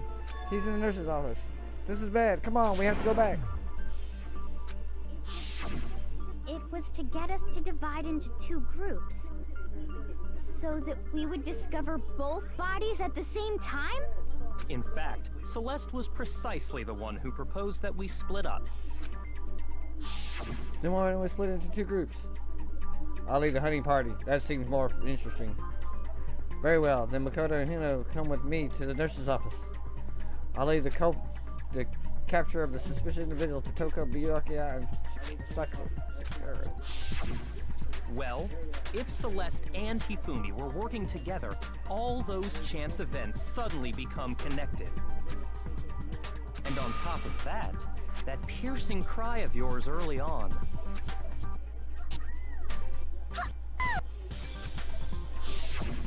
That was to signal Hifumi, wasn't it? It was your way of telling him, we're on the third floor, everything's going according to plan. Why else would you let out a scream that could have carried across the sea? I just realized another strange thing. When we found Hifumi in the nurse's office, who we now know was only pretending to be dead, I certainly was not expecting this. I did not imagine that Hifumi would be murdered. Celeste, you were the first one to say he'd been murdered. You wanted to make sure we wouldn't have any doubt in our minds. I don't believe it. Everything, the whole thing was one big act. Hina, you were with Celeste when Hifumi's body disappeared, right? Yeah. I was feeling kinda sick, so Celeste took me to the bathroom. Wait! Then that was... She wasn't worried about you. She just saw a chance to help Hifumi sneak out of the nurse's office. Each piece isn't much by itself, but start putting them together and the picture gets very ugly indeed. Wouldn't you agree, Celeste? I have no idea what you mean. Don't bother trying to deny it. You made one fatal mistake. Oh, did I? I didn't even catch it myself when you first said it, but looking back, I can say that that one little slip-up was your undoing. What are you talking about? I'm talking about what you said after Hifumi's body disappeared and we returned to the nurse's office. They must really be enjoying this. Enjoying the sight of us standing around fighting and confused. We're all gonna die here. We're gonna die just like those guys died. I remember her saying that too, but I don't understand what's so strange about it. Then pay attention. Sakura, Toko, and I were first to discover Taka's body in the equipment room. Then Makoto showed up and told us Hifumi had been killed. So Sakura and I left with Makoto. Once we were in the hall, we ran into Celeste, and the four of us headed to the nurse's office. Now, the entire time we were together, none of us said anything about Taka being dead. Think about it. Celeste's comment doesn't make sense. It was completely out of place. Yeah, I see what you're talking about. Although I don't really get what it means. You hear that, Celeste? Everyone's having some trouble understanding. Could you repeat what you said? If you're really not the culprit, you shouldn't have any problem repeating it, right? Said the Celeste. That doesn't make sense. What is he alluding to?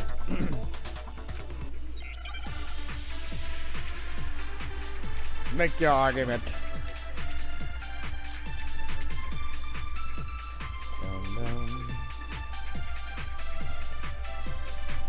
All I said was... They must really be enjoying this. Enjoying the sight of us standing around, frightened and confused. They must be positively elated. We are all going to die here. We are going to die, just like those guys died. And No. that is all I said. And that's all it takes to finish this. It's obvious, isn't it, what was so strange about Celeste's comment?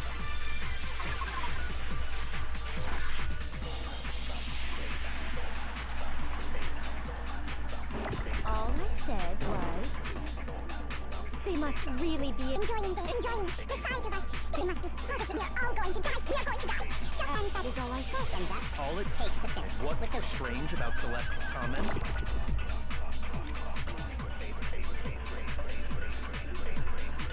All I said was... They must really be Enjoying the sight of us standing around. They must be positively. We are all going to die here. We are going to die. Just like those. No, that's wrong.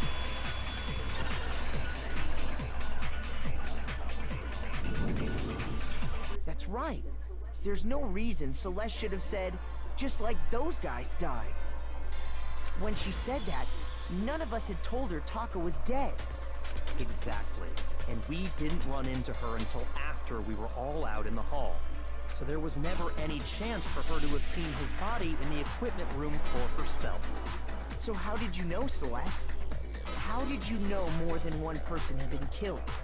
And how did you know they were both guys? Because Kyoko had also disappeared, right? So she could have been dead too. You all have such vivid imaginations. You know that? imaginations.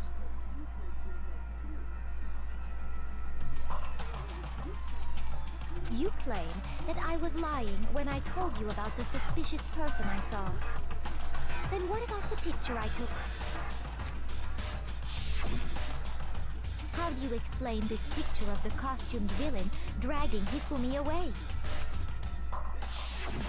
It has to be some kind of setup, right? So let's put the suit on, and then she used the camera's timer to set up the picture. Have you so quickly forgotten? You are the only one who could have possibly fit into that suit. Plus, I happen to know that this particular camera does not have a timer. In other words, it is an unassailable fact that this is a picture of Hifumi being dragged away. If everything I told you was a lie, how can this picture exist? Simple. Are we sure that's really a picture of the suspect dragging Hifumi away? What could you possibly mean by that? Surely there are other explanations than the one you've offered up. No, there is no other explanation.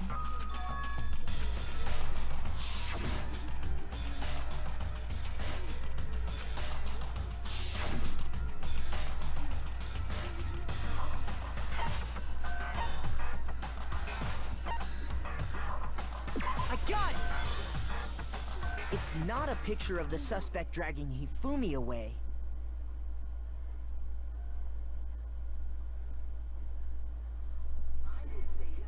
I would say it's a picture of Hifumi dragging the suspect away.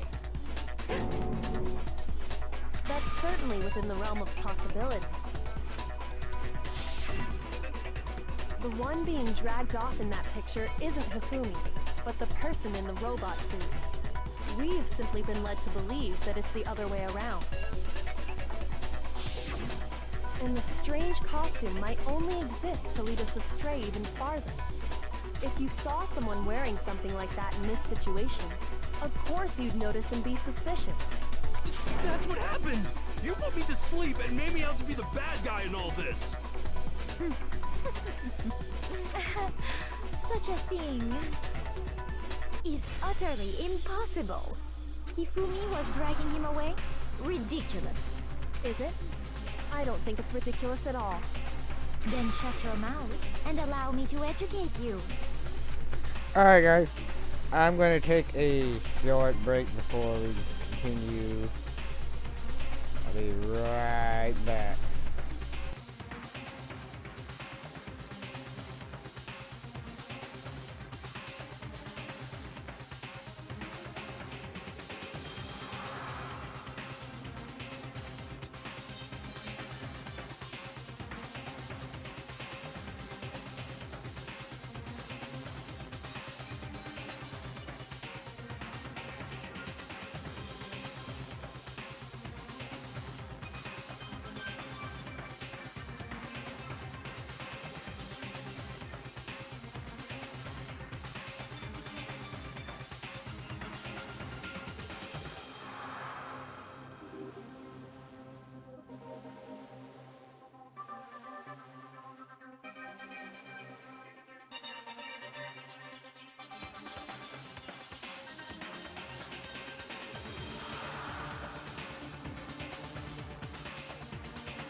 We're back.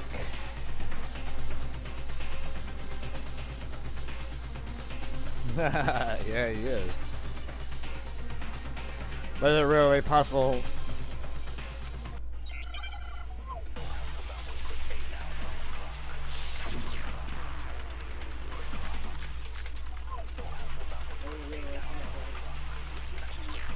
You dressed me up in that suit after I passed out. Then you just draped me across Hifumi and had him carry my weight. You tried to make me look like the bad guy. Like I said, ridiculous. As you can see in the picture, the suspect is standing perfectly upright. If the person inside Inside the suit was unconscious. conscious, there's no way they could stand up straight like that. Then the fortune-telling idiot is the culprit after all. No way!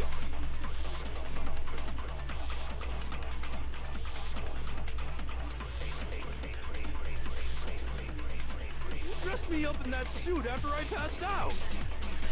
Then you just draped me across Hifumi And had him cute like make me look like the bad. Like I said, as you can see In the picture, the suspect, the person. And inside the suit was unconscious. Look. No. Shoot. Wrong statement. You dressed me up in that suit. Then you just draped me across you, tried to make me look like a bad. Like I said, as you can see in the picture, the if suspect, the person inside the suit. There's no way. Hey, they could stand up. straight like No, that's wrong.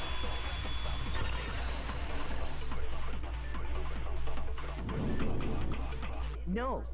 Even if the person inside the suit were unconscious, they could still stand up like that. Because that Robo-Justice suit had a certain characteristic. You totally can't bend at the waist. Seems like a pretty obvious oversight. That's right. They totally made a mistake when they made it, so it couldn't bend at the waist. I'm not so sure that was a mistake. I think the suit was designed from the beginning to be used the way it was. Celeste and Hifumi took the suit they'd specially designed and stuffed Hiro into it. That's how they were able to fake that whole thing. The point of it all was to make us believe whoever was in the suit was to blame. Well then, I suppose this is checkmate. checkmate.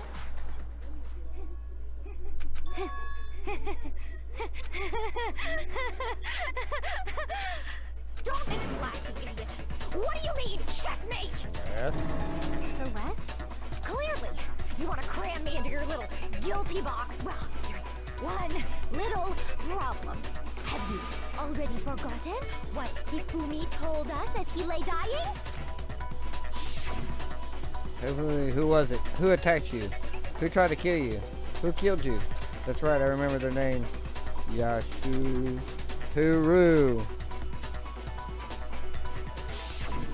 When we asked him who had attacked him, his answer was quite clear, was it not? He said, and I quote, Yasuhiro. Yasuhiro. In other words, Yasuhiro Hakakure! Wait, but my name isn't really Yasuhiro. It's actually Taro. Your confusing statements don't make any sense. You're only making things more complicated. He did say Yasuhiro, but are we sure he was really pointing the finger at Hiro? What the hell are you talking about? I'll burn you alive! Kyoko, what do you mean by that? Think back to how Hifumi used to talk to us. How did he refer to each of us? I got it! That's right! Our last names! He called us all by our last names! Exactly. I know I heard him say Mr. Naegi more than once, for example. So if Hifumi did mean to say Hiro's name, he would have said his last name, Hagakure. I'm sure it was just incidental. By chance, his first name. Indecent? Don't talk. Random chance. Now isn't that a convenient explanation? No. There's no reason to think he would have said the name any different than normal. But he must have run out of energy before he could say any more. So Hifumi was trying to tell us the last name of whoever killed him? But the name he said doesn't apply to anyone here. Well, no. Hold on. There's one person it could apply to, and that's Celeste. She never actually told us what her real name is. What did you just say? To think you take your false accusation so far, I don't know whether to laugh or spit! Come on! Enough with your idiotic blather! Yasuhiro is a loser's name! Do I look like a loser to you? Well, do I? What? I think I've earned the right to be a little on edge. Okay, then fill us in. What's your real name? Make sure your ear holes are wide open and listen up! My real name is Celestia Ludenberg. Could you please stop making me repeat myself over and over again? Still won't give in. So then, had to do something to make her accept it. Make your argument.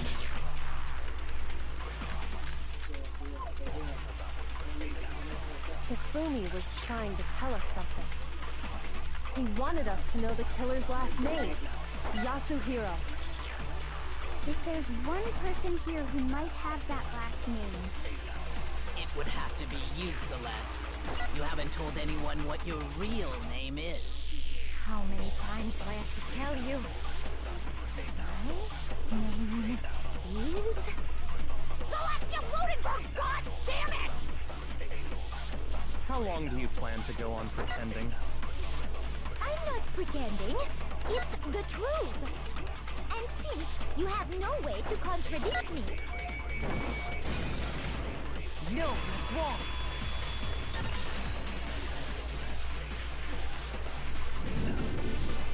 That's it. The handbook. what? Anytime you turn your handbook on, it shows the owner's name when it boots up, right? Monokuma told us all about it before. This handbook is absolutely vital for healthy school life, so don't lose it. When you start it up, it will display your name, and always make sure you have the right one. Now, this is not your everyday notebook. It has many more uses than that. So all we have to do is check her handbook, and that'll clear up everything. That's how we can find out Celeste's real name. That's an invasion of privacy. I refuse to cooperate. Celeste, can you please just tell us what really happened? Please, just tell us. Even when I'm put in check, it's just my nature not to give up. Because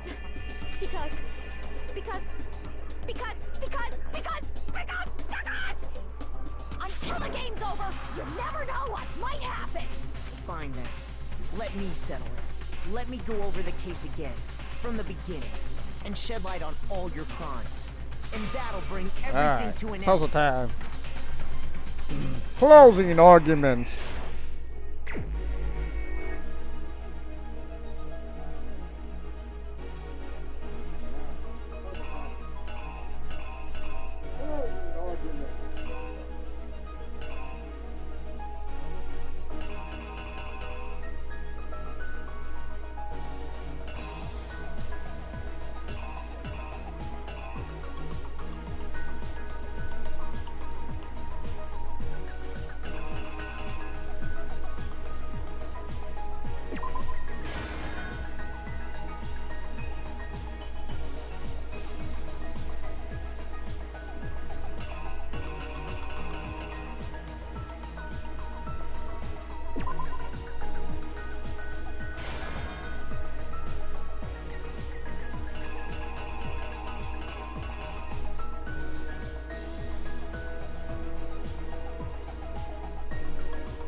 Ah, see Here's if I got this exactly what right. happened.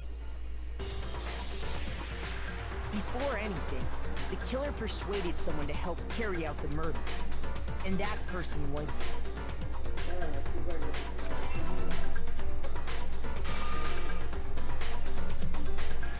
Hifumi. With an accomplice, the killer was able to execute a number of otherwise impossible schemes.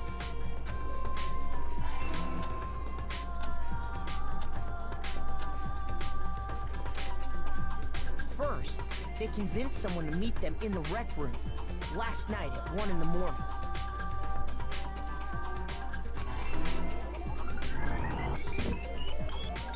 That someone they met with was Hiro. The murderous duo intended to pass Hiro off as the prime suspect. So when they met up with him, they drugged him, knocked him out, and stuffed him into the Robo-Justice suit.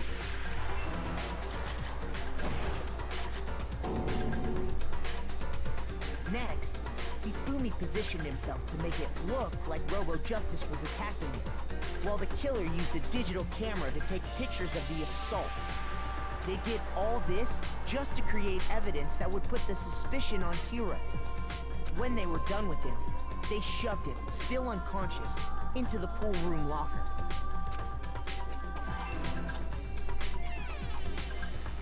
And then finally, at 6 a.m., they moved into the murder phase of their plan. They called Taka to the equipment room.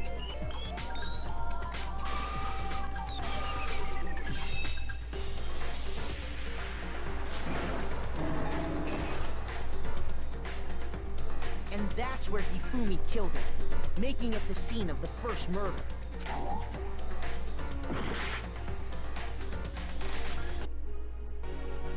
Oh, wait a minute. No, I know what I did wrong.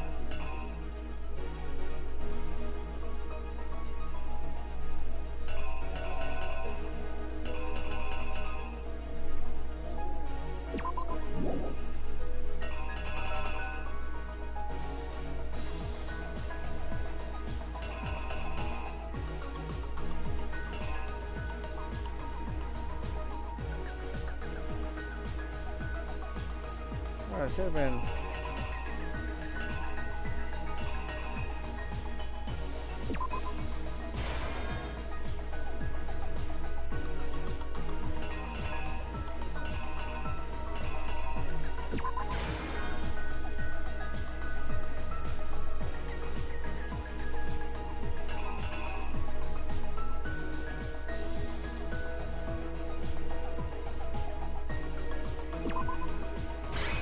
Here's exactly what happened. Yeah, I almost had it.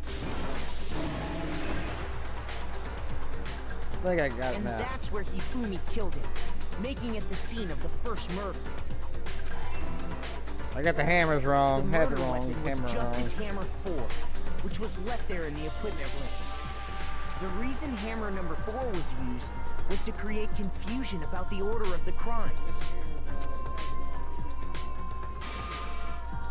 So, next they falsified 2 more assault incidents. For these attacks, the killers pretended to be the victims, to solidify Robo-Justice as the suspect. The first fake incident was the attack in the rec room. There, the killers wanted us to see Justice Hammer 1, and the Robo-Justice pictures they'd taken. They wanted to make sure we bought the surprise attack story. The second fake incident was the attack in the library. This time, they planted Justice Hammer 2. With these 2 incidents, the killers were able to create a certain preconception in our minds that the suspect was increasing the size of the hammers and attacking people in order as they did. We fell right into their trap and started looking for the suspect based on that. But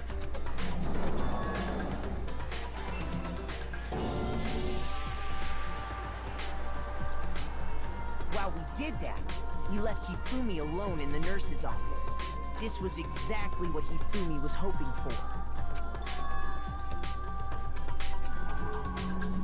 He took a blood packet from the refrigerator and Justice Hammer 3 and turned the room into a crime scene in which he himself had apparently been brutally murdered.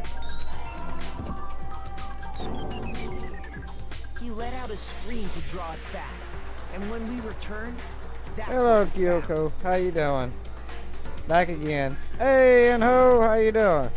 Meanwhile, the other group that had been out searching found Taka's body at the same time. So when we heard the body discovery announcement, we naturally assumed it was for Hifumi.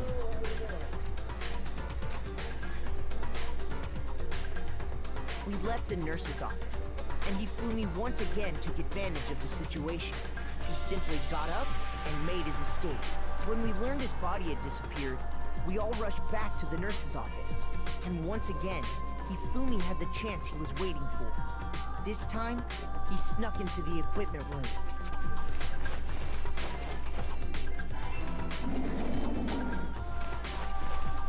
He wrapped Taka's body in a tarp and used the dolly to move it all the way down to the repository. That explains how each of the bodies disappeared.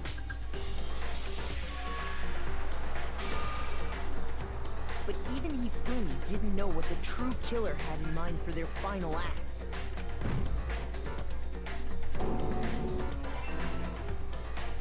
Their plan all along was to kill Hifumi and get rid of the one person who could betray them.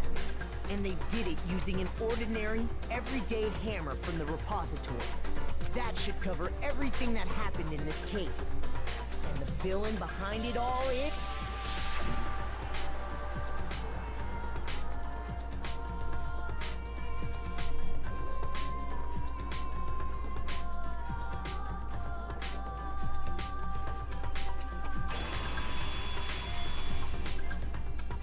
Celeste. Sorry, you lose.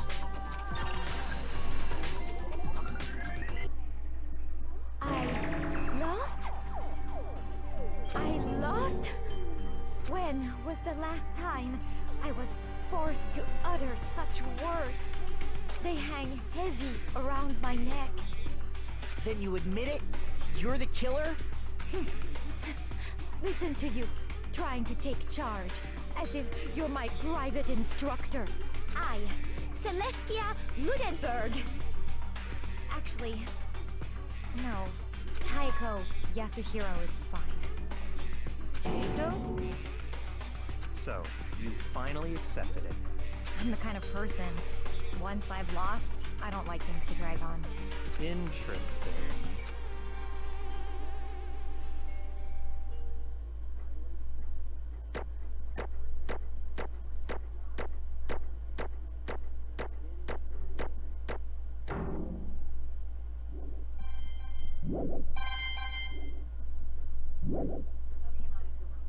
Okay, Monokuma. I'm ready to begin. Or, no, I suppose this is the end, isn't it? It is indeed the moment we've all been waiting vote? for. Okay, Time to vote. okay. Okay. If you would, please locate your lever and cast your vote. And when the votes are tallied, who will become the blackened? Will you make the right choice or the dreadfully wrong one? What's it gonna be? What's it gonna be?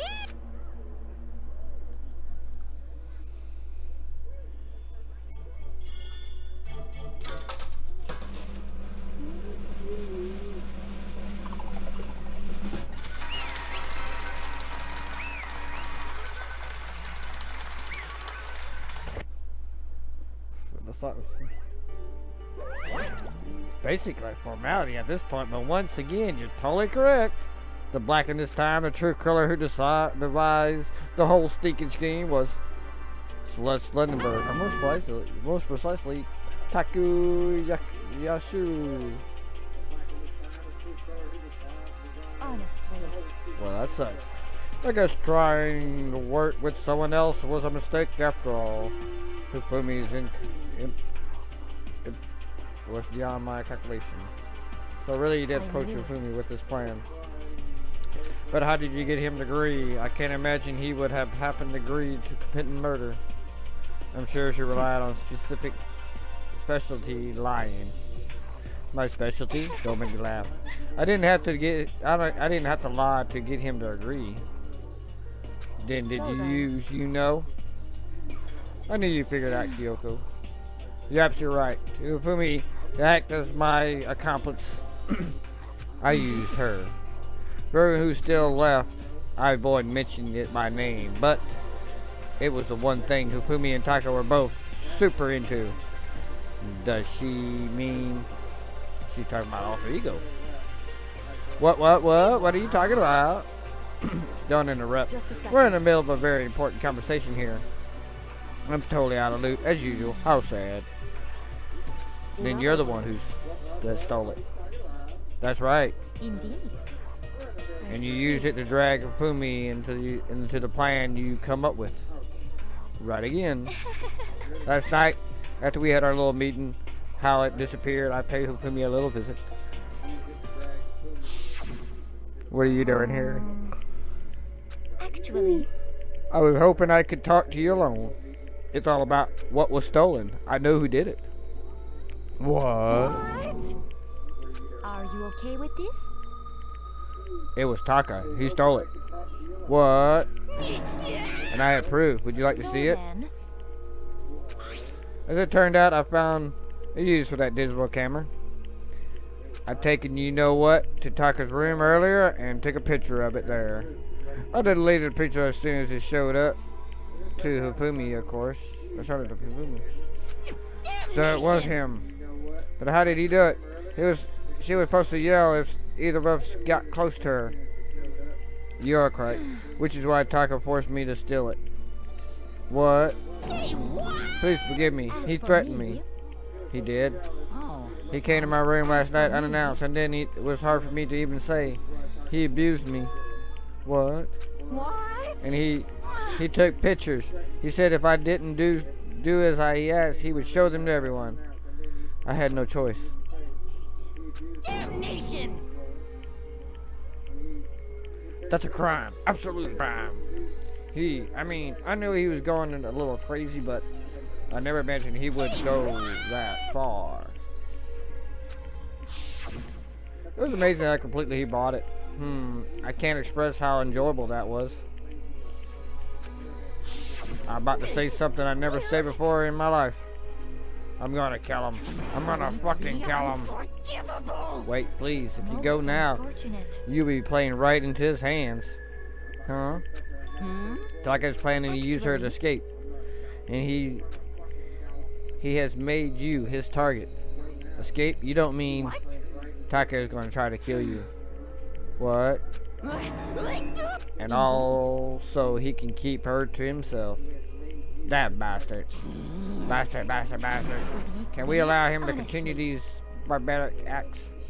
Absolutely not. How could I? I'll have to save her. I swear, I will save her! Actually, Then, would you like to join with me? It just so happens I came up with a plan. Huh? I have devised a way to reclaim what was stolen and escape this dreadful school. And with that, it is complete. What are you talking about? Oh, nothing. After you agree without second thought. The effect that item had on him was remarkable. The power of love. Even a love as twisted as that can drive people mad, it would seem. You disgust me. I have another question for you. Was that strange costume Hifumi's creation? Yes. It was a real pain in the butt, too. All I asked him to do was make something to hide the face and general body size. I had no doubt he'd make something like that. But it was my fault for picking him in the first place. So why did you decide to make me the suspect? Because you're stupid. That's it. In that regard, I had the right choice. I'm so glad your stupidity surpassed my every expectation. Life must be tough on your parents, though. I feel like I could cry. But when you were explaining your plan to Fumi, how did you explain that part about him playing dead? What she asked him was, Hifumi's supposed to do after that, assuming that you had actually let him live. That's simple. are you okay with this? After he did his part and pretended to be dead, once someone showed up, I told him to say he's been seriously wounded. He was on the verge of death, but he just barely held on. And he really believed that? Well, of course. That wasn't all there was to it. As I would explain it to Hifumi, the plan was, well, you were all questioning him about what happened to him. I was going to murder someone else. At that point, Hifumi would have an alibi, so nobody could doubt him. I told him that, and he believed it. It all seems very straightforward, stereotypical. I just matched the lie to the level of the opponent. In fact, Hifumi ate it up. He believed the lie wholeheartedly, right up until the moment of his death. So you planned to kill him all along. But of course, there would have been no point into my plan if one who pretended to be dead did not end up dead himself. How can a human life mean so little to you? That's not an issue. I simply did everything in my power to win. Now you sound like Yukia. No, he derives his pleasure from the thrill of the hunt. In that aspect, we are nothing alike. Then what made you take things this far?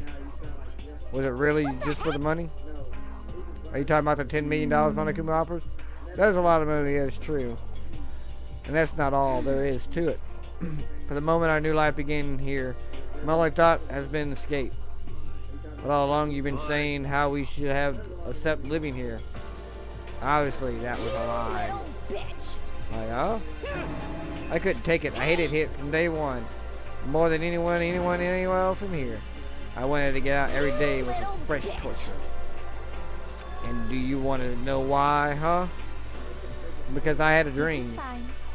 Accepting a life here would have been nothing less than giving up on my dream forever. And there's no way that I could ever do that.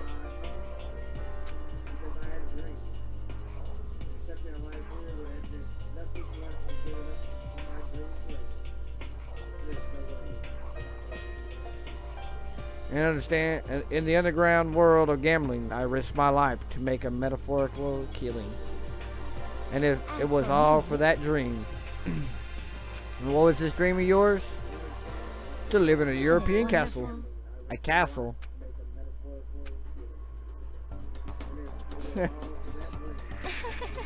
And to gather handsome men from all over the world to serve as my butlers / bodyguards. I was going to make them dressed up like vampires and satisfy every need. Once I attained that, I would have created a perfectly aesthetic world of decadence. Living the rest of my life there was my only dream, my only goal. That's what a life is all about. Combined with my own winnings, Monokuma's $10 million would have made that dream a reality. I got right to the edge, but unfortunately my dream had been scattered to the wind. Still, I don't have any regrets. I pursued my dream till the very end, so why would I? You sound so passionate, but you're really able to kill your own friends for it. Are you asking me to feel guilty? That is pointless endeavor. I think nothing of sacrificing others for my own ends. I feel nothing.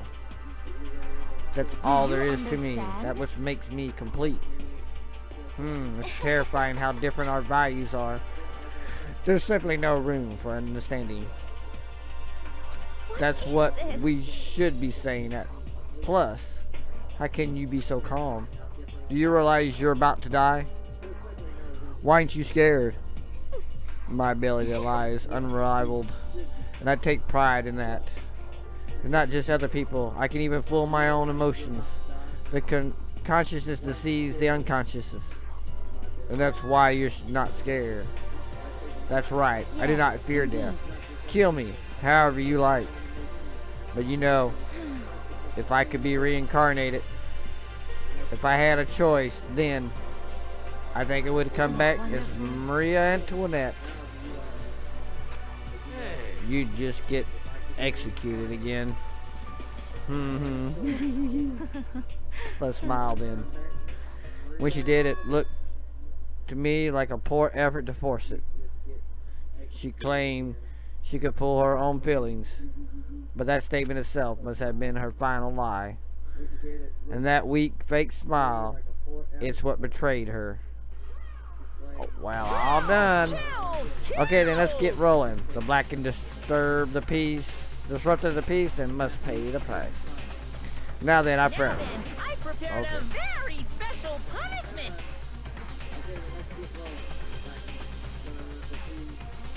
Let's give it everything. It's punishment time. Punishment time. I guess I'll let Kyoko hold on to this. What? Will it really give you the hope you're looking for? I can't say I ever saw it that way. Which is why... Actually, it's not important. Well then... Take care, everyone. Perhaps we'll meet again. In another life. Boom! Dude, game over. Celestia has been guilty. Time for the punishment.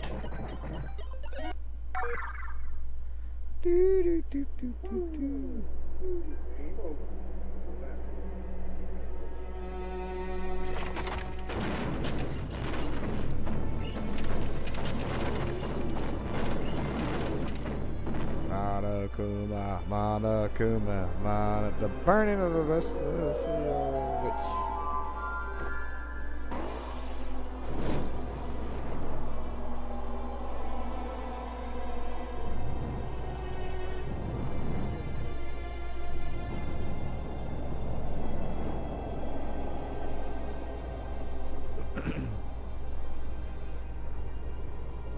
She is a witch.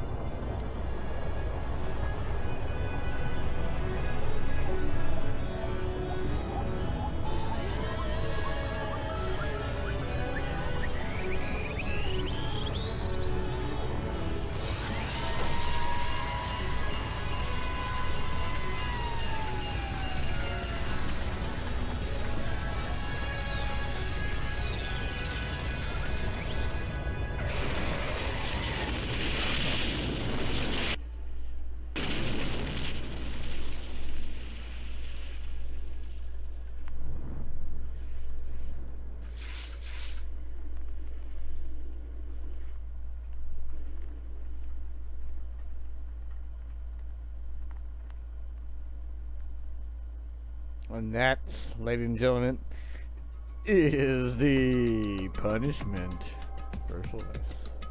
It's over. The third execution is over. Celeste's death is over. Celeste killed my friends, so I can't pity her, but I also can't deny that at one point I consider her a friend too.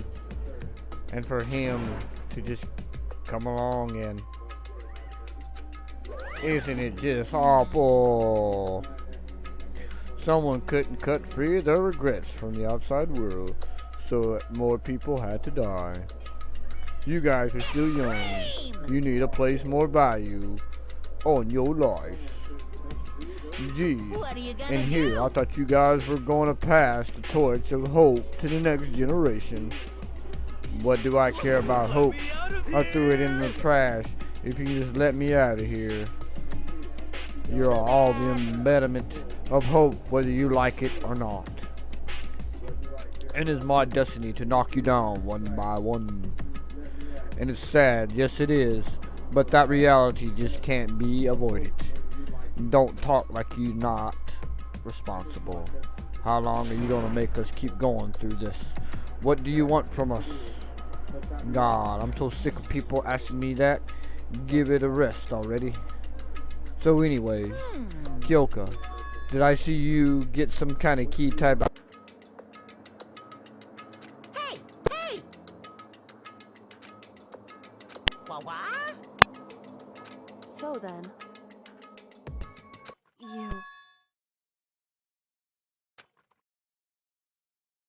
Ooh! Hey,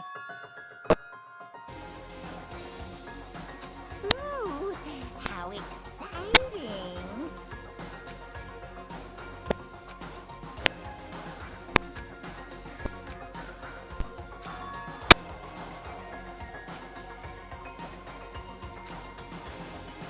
Hello.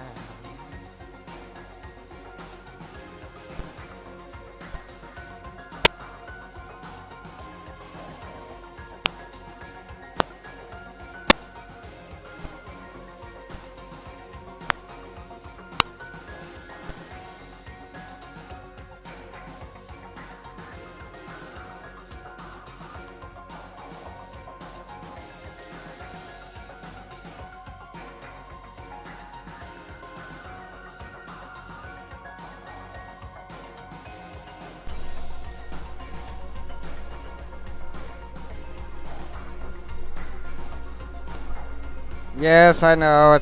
I gotta. Hopefully, it's working now. Yeah, it should be working now. Whew.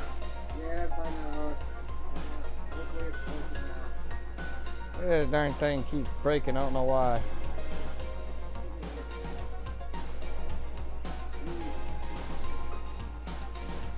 Jesus, man.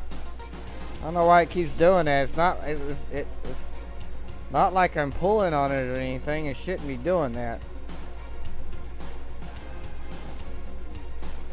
I'm gonna have to figure something out.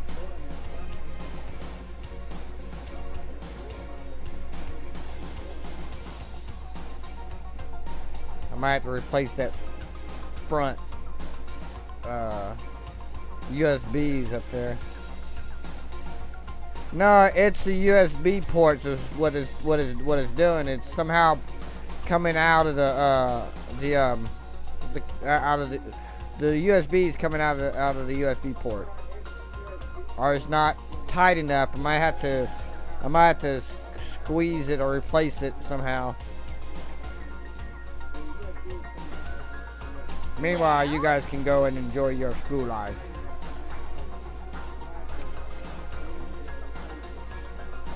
Well, I'm getting a new power supply, and my computer's power supply is going bad on it.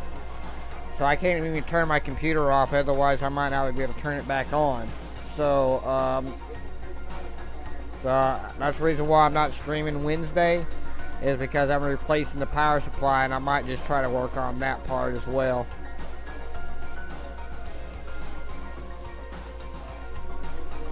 Yeah, see you later. No, I think it's just loose. It's usually a little bit tight when you put a USB in most ports. But this one, the front ones are kind of loose when you put a USB in, so it's kind of just it's usually a little bit tight when you put a USB in most ports. So I may have to run out replacing that whole front part of it.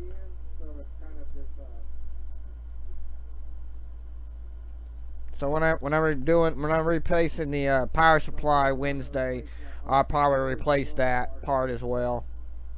Although it wasn't all despair, there was one small hope.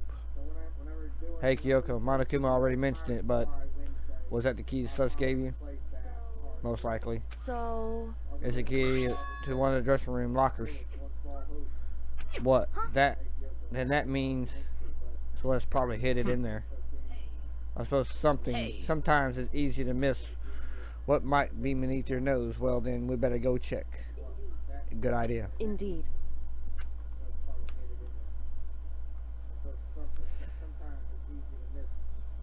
We left the courtroom and rushed to the dressing room.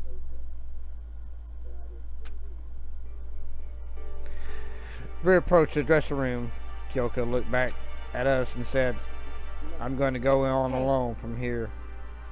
Everyone else head to the dining room. I'll check in with you later." Why exactly are you going alone? Do you even have to ask? As she spoke, she glanced quickly at the surveillance camera.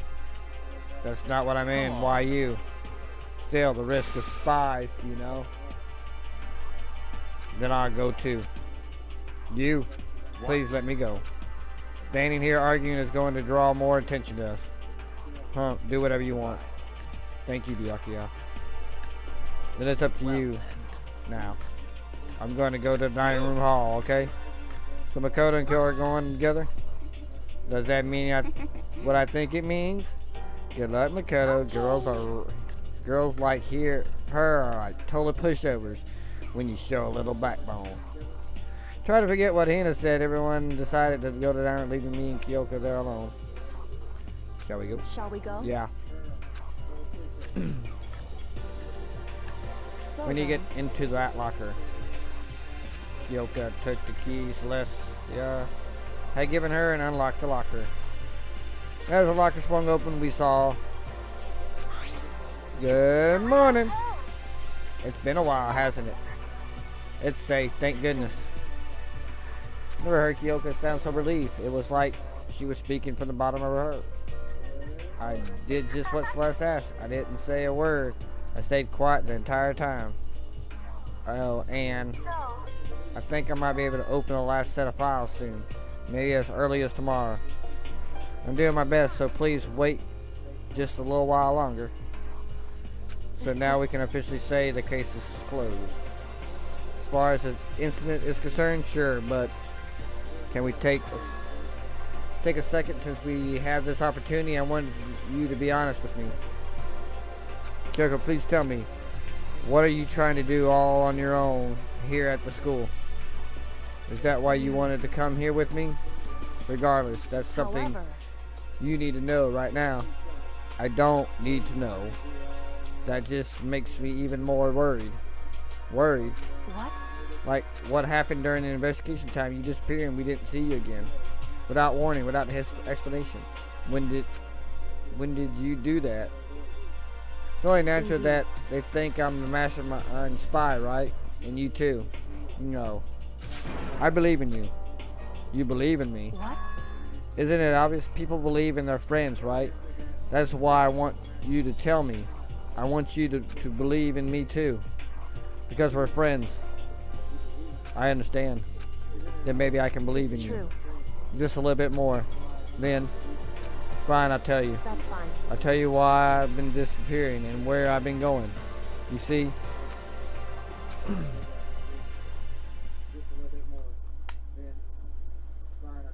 What I heard from Kyoko then was, well, frankly, it kind of blew my mind. Right after I told Kyoko I believed in her, she told me a story that was, well, almost unbelievable. I started to have to confirm what she told me with my own two eyes, so I waited for nighttime to come. And then when it did, I went into action.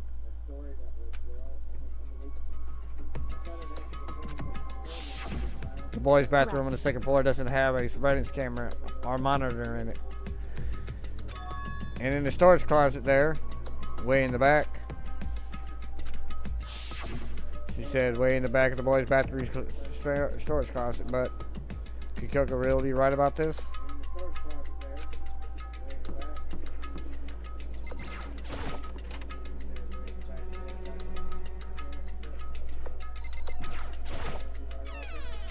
Just a normal closet, as far as I can tell.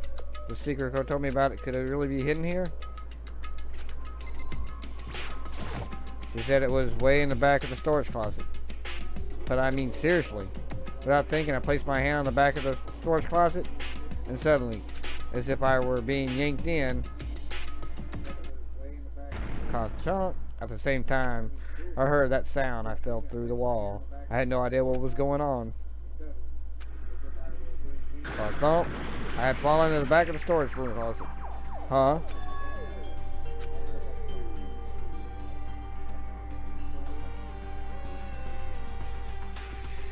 The back wall was like a revolving door, and I made my way to the other side, just like Kyoko said. Kyoko said. And the boys back there, and I said, well, there was a storage closet. In the way back of the closet, there's a secret room. So this is a secret room. Well, what's in here? A bunch of files, what looks like volumes and volumes of yearbooks. They're all covered in dust. Host Peak Student Registry. This is the only thing in here not covered in dust. Has someone been looking at it recently? I slipped my file into my hand. Before I got a chance to take a look at it, I slipped a paper, fell out of the file, and I turned my attention to it. You must not leave. You must not leave. That's kind of weird. I could understand if it said I can't leave, but it says you must not leave. What is this? My head's feeling funny. That strange sensation. It's like deja vu. Those words, you must not leave. I've seen them somewhere before, but I can't quite remember. What do I know? What don't I know? I.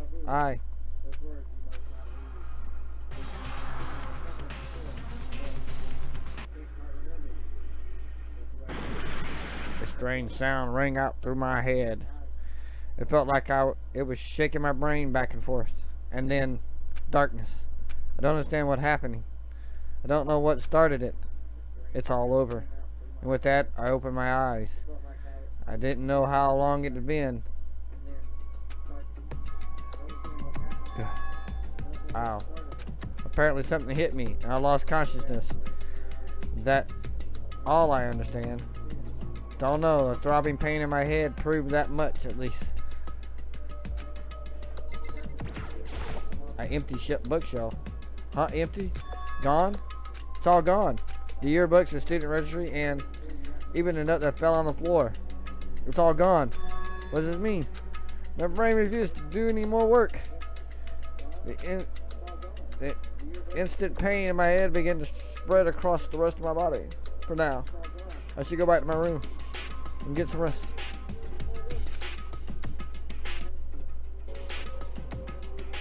Hey, Whittle, how you doing, man? My body's heavy with pain, my mind heavy with thoughts. I dragged myself back towards my room.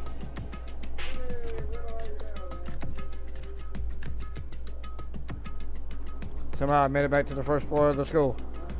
No. The farther I worked, the more I felt. Things are getting blurry. I can't see in front of me.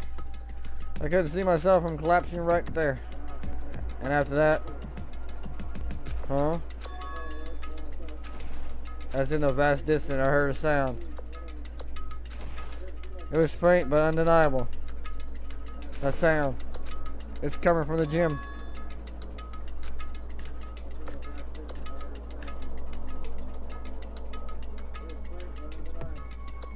Oh, really? How's she doing? Or how are you doing, I mean? As I desperately hauled my shaky little frames towards the gym. The sound got stronger and stronger. What's going on? It can't be nothing.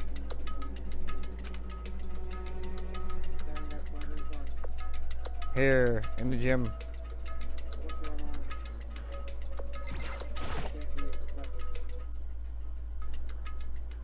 I didn't make a sound as I opened the door to the gym. The sound coming from inside, meanwhile, only intensifies that much more.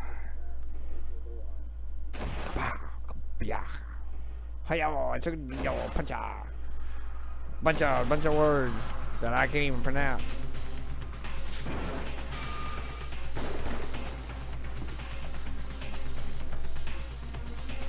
Before me is outrage, a battle beyond anything humanly possible. No one side, not human, that's for sure, but regardless, I couldn't stop stirring. I forgot to move and even breathe. Why, what do you think you're doing? I asked you a question. What's the meaning of this? How dare you defy me? This wasn't part of the deal! The deal? I've made a decision. I will no longer retreat, no longer compromise, no longer regret. I've made my decision. I'm going to resist you. Okay, but you do realize what will happen if you go through with this, right? You haven't forgotten, have you? What I'm holding hostage? What am I looking at? What am I hearing? A hostage? Then could it be the mastermind spy? Yes.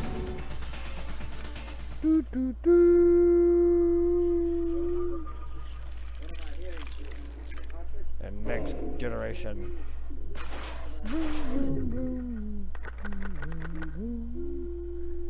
End it.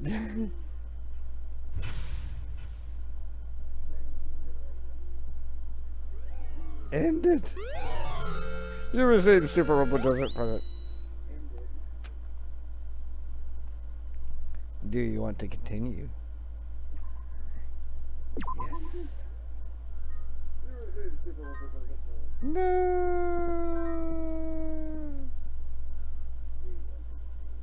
Bom bom bom. Leo kills Sakia. Monokuma killed Junko.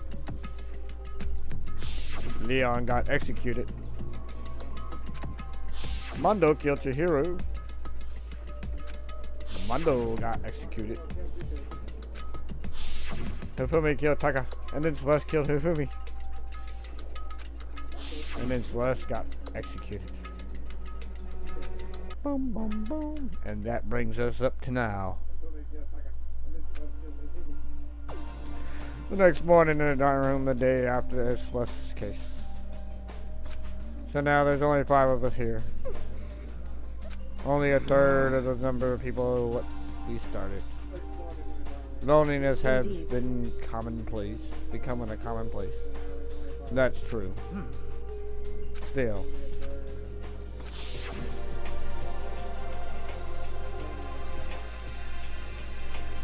What did I see yesterday? I don't understand. Sakura. Sakiru is the mastermind spy. Can that really be true? Bum bum bum.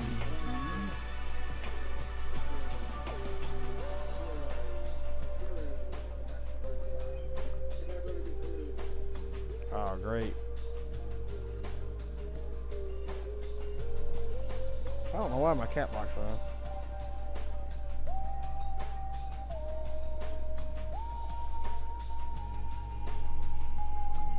Makoto, are you okay? Oh no, I'm fine.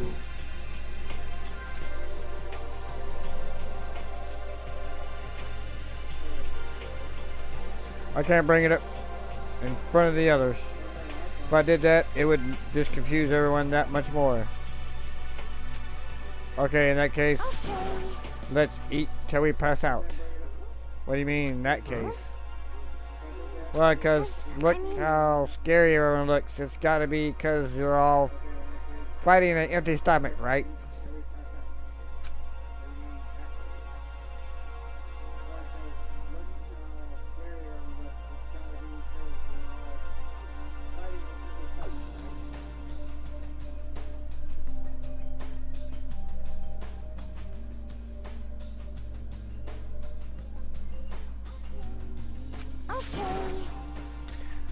Let's fry up some fish and donuts and eat till we can't stand up. That's like deep impact style, meteor impact. Extinction level event combination of food. What? Those are both breakfast time top sellers. Still, till we can't stand up. Part is a problem. After we're done, we need to go explore. That's right, since the class trial is over, a new area you should have opened up. Plus, it's true. We still have alter ego. We don't have to give in to the despair just yet. That's right. We have to plan ahead and think about the future. Yeah. You got it. Think happy thoughts, not deadly thoughts. Like when we're going to get out of here, right? When this is all over, I think I want to get reborn for series. Or, I mean, reborn as someone serious. Hey, are you okay? That sounds like something someone who's about to die would say. Still okay. I'm not gonna die. Why? Because there ain't gonna be any more murders. Huh? What makes you sure? I predicted last night, since it revealed itself to me from the ether. There's no doubt about it. How accurate is your fortune telling anyways? I can usually hit 20 to 30% on a good day. That seems really low. Well, yeah, it's not like ESP or whatever, or of course I'm only getting it right sometimes. I told you my fortune telling isn't like some occult thing. Fortune telling isn't a cult? Of course not. Clairvoyance, don't put it in the same category as a cattle mutilation. Cattle what? These are referred to urgent living where aliens abducted cows and dissected them as part of their research. No, we're calling it an urban legend. Matter of fact, it's true. As a matter of fact, it happened to me. It all happened one day when I went to go get a hamburger. It was a place I'd never been before. They claimed our patties were 100% all beef. So I got a burger and head on home. And before long, The sky was filled with a mysterious blinding light. Some crazy beam came out of nowhere and locked onto my hamburger. And as soon as the beam touched it, the burger started floating in midair. And then, still floating there, the entire burger started coming apart. One part of it just vanished, while the rest fell back into my hand. Do you realize what that means? It means the burger wasn't 100% beef. It must have had some pork or something mixed in. Something like 70% pork and 30% beef would be my guess. Well, congrats everybody for surviving the Monochrome, the demon hunt. You can't trick me. So I stormed back into a burger place and got up the manager's grill, and they totally admitted it. It wasn't 100% beef. They totally mixed in ground pork with it. Now do you see, this is kind of mutilation. I kind of got lost halfway through. I can't tell if you're for the cult or against it. You stink of stupidity. Don't be mean. Best story ever. I stink of, how dare you? Well, you do stink though.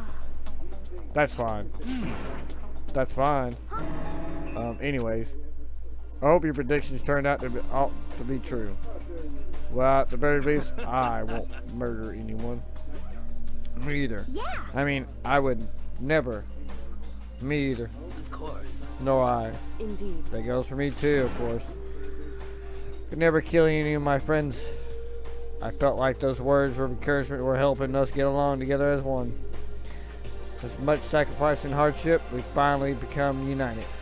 But, to be honest, I wish we out here in Tokyo were here for this too. But they're so hard to deal with. The only one think about themselves. Yeah, we're better off without them, I say.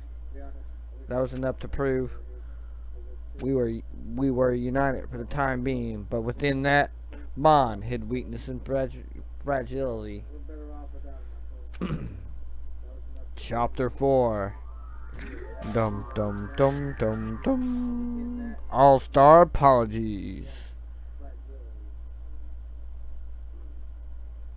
We began our search as soon as we finished our breakfast at the dining room hall. We found a way out. What had opened up? What was waiting for us? And with that, ladies and gentlemen, the stream has come to an end. And like always, be a gamer and play the game.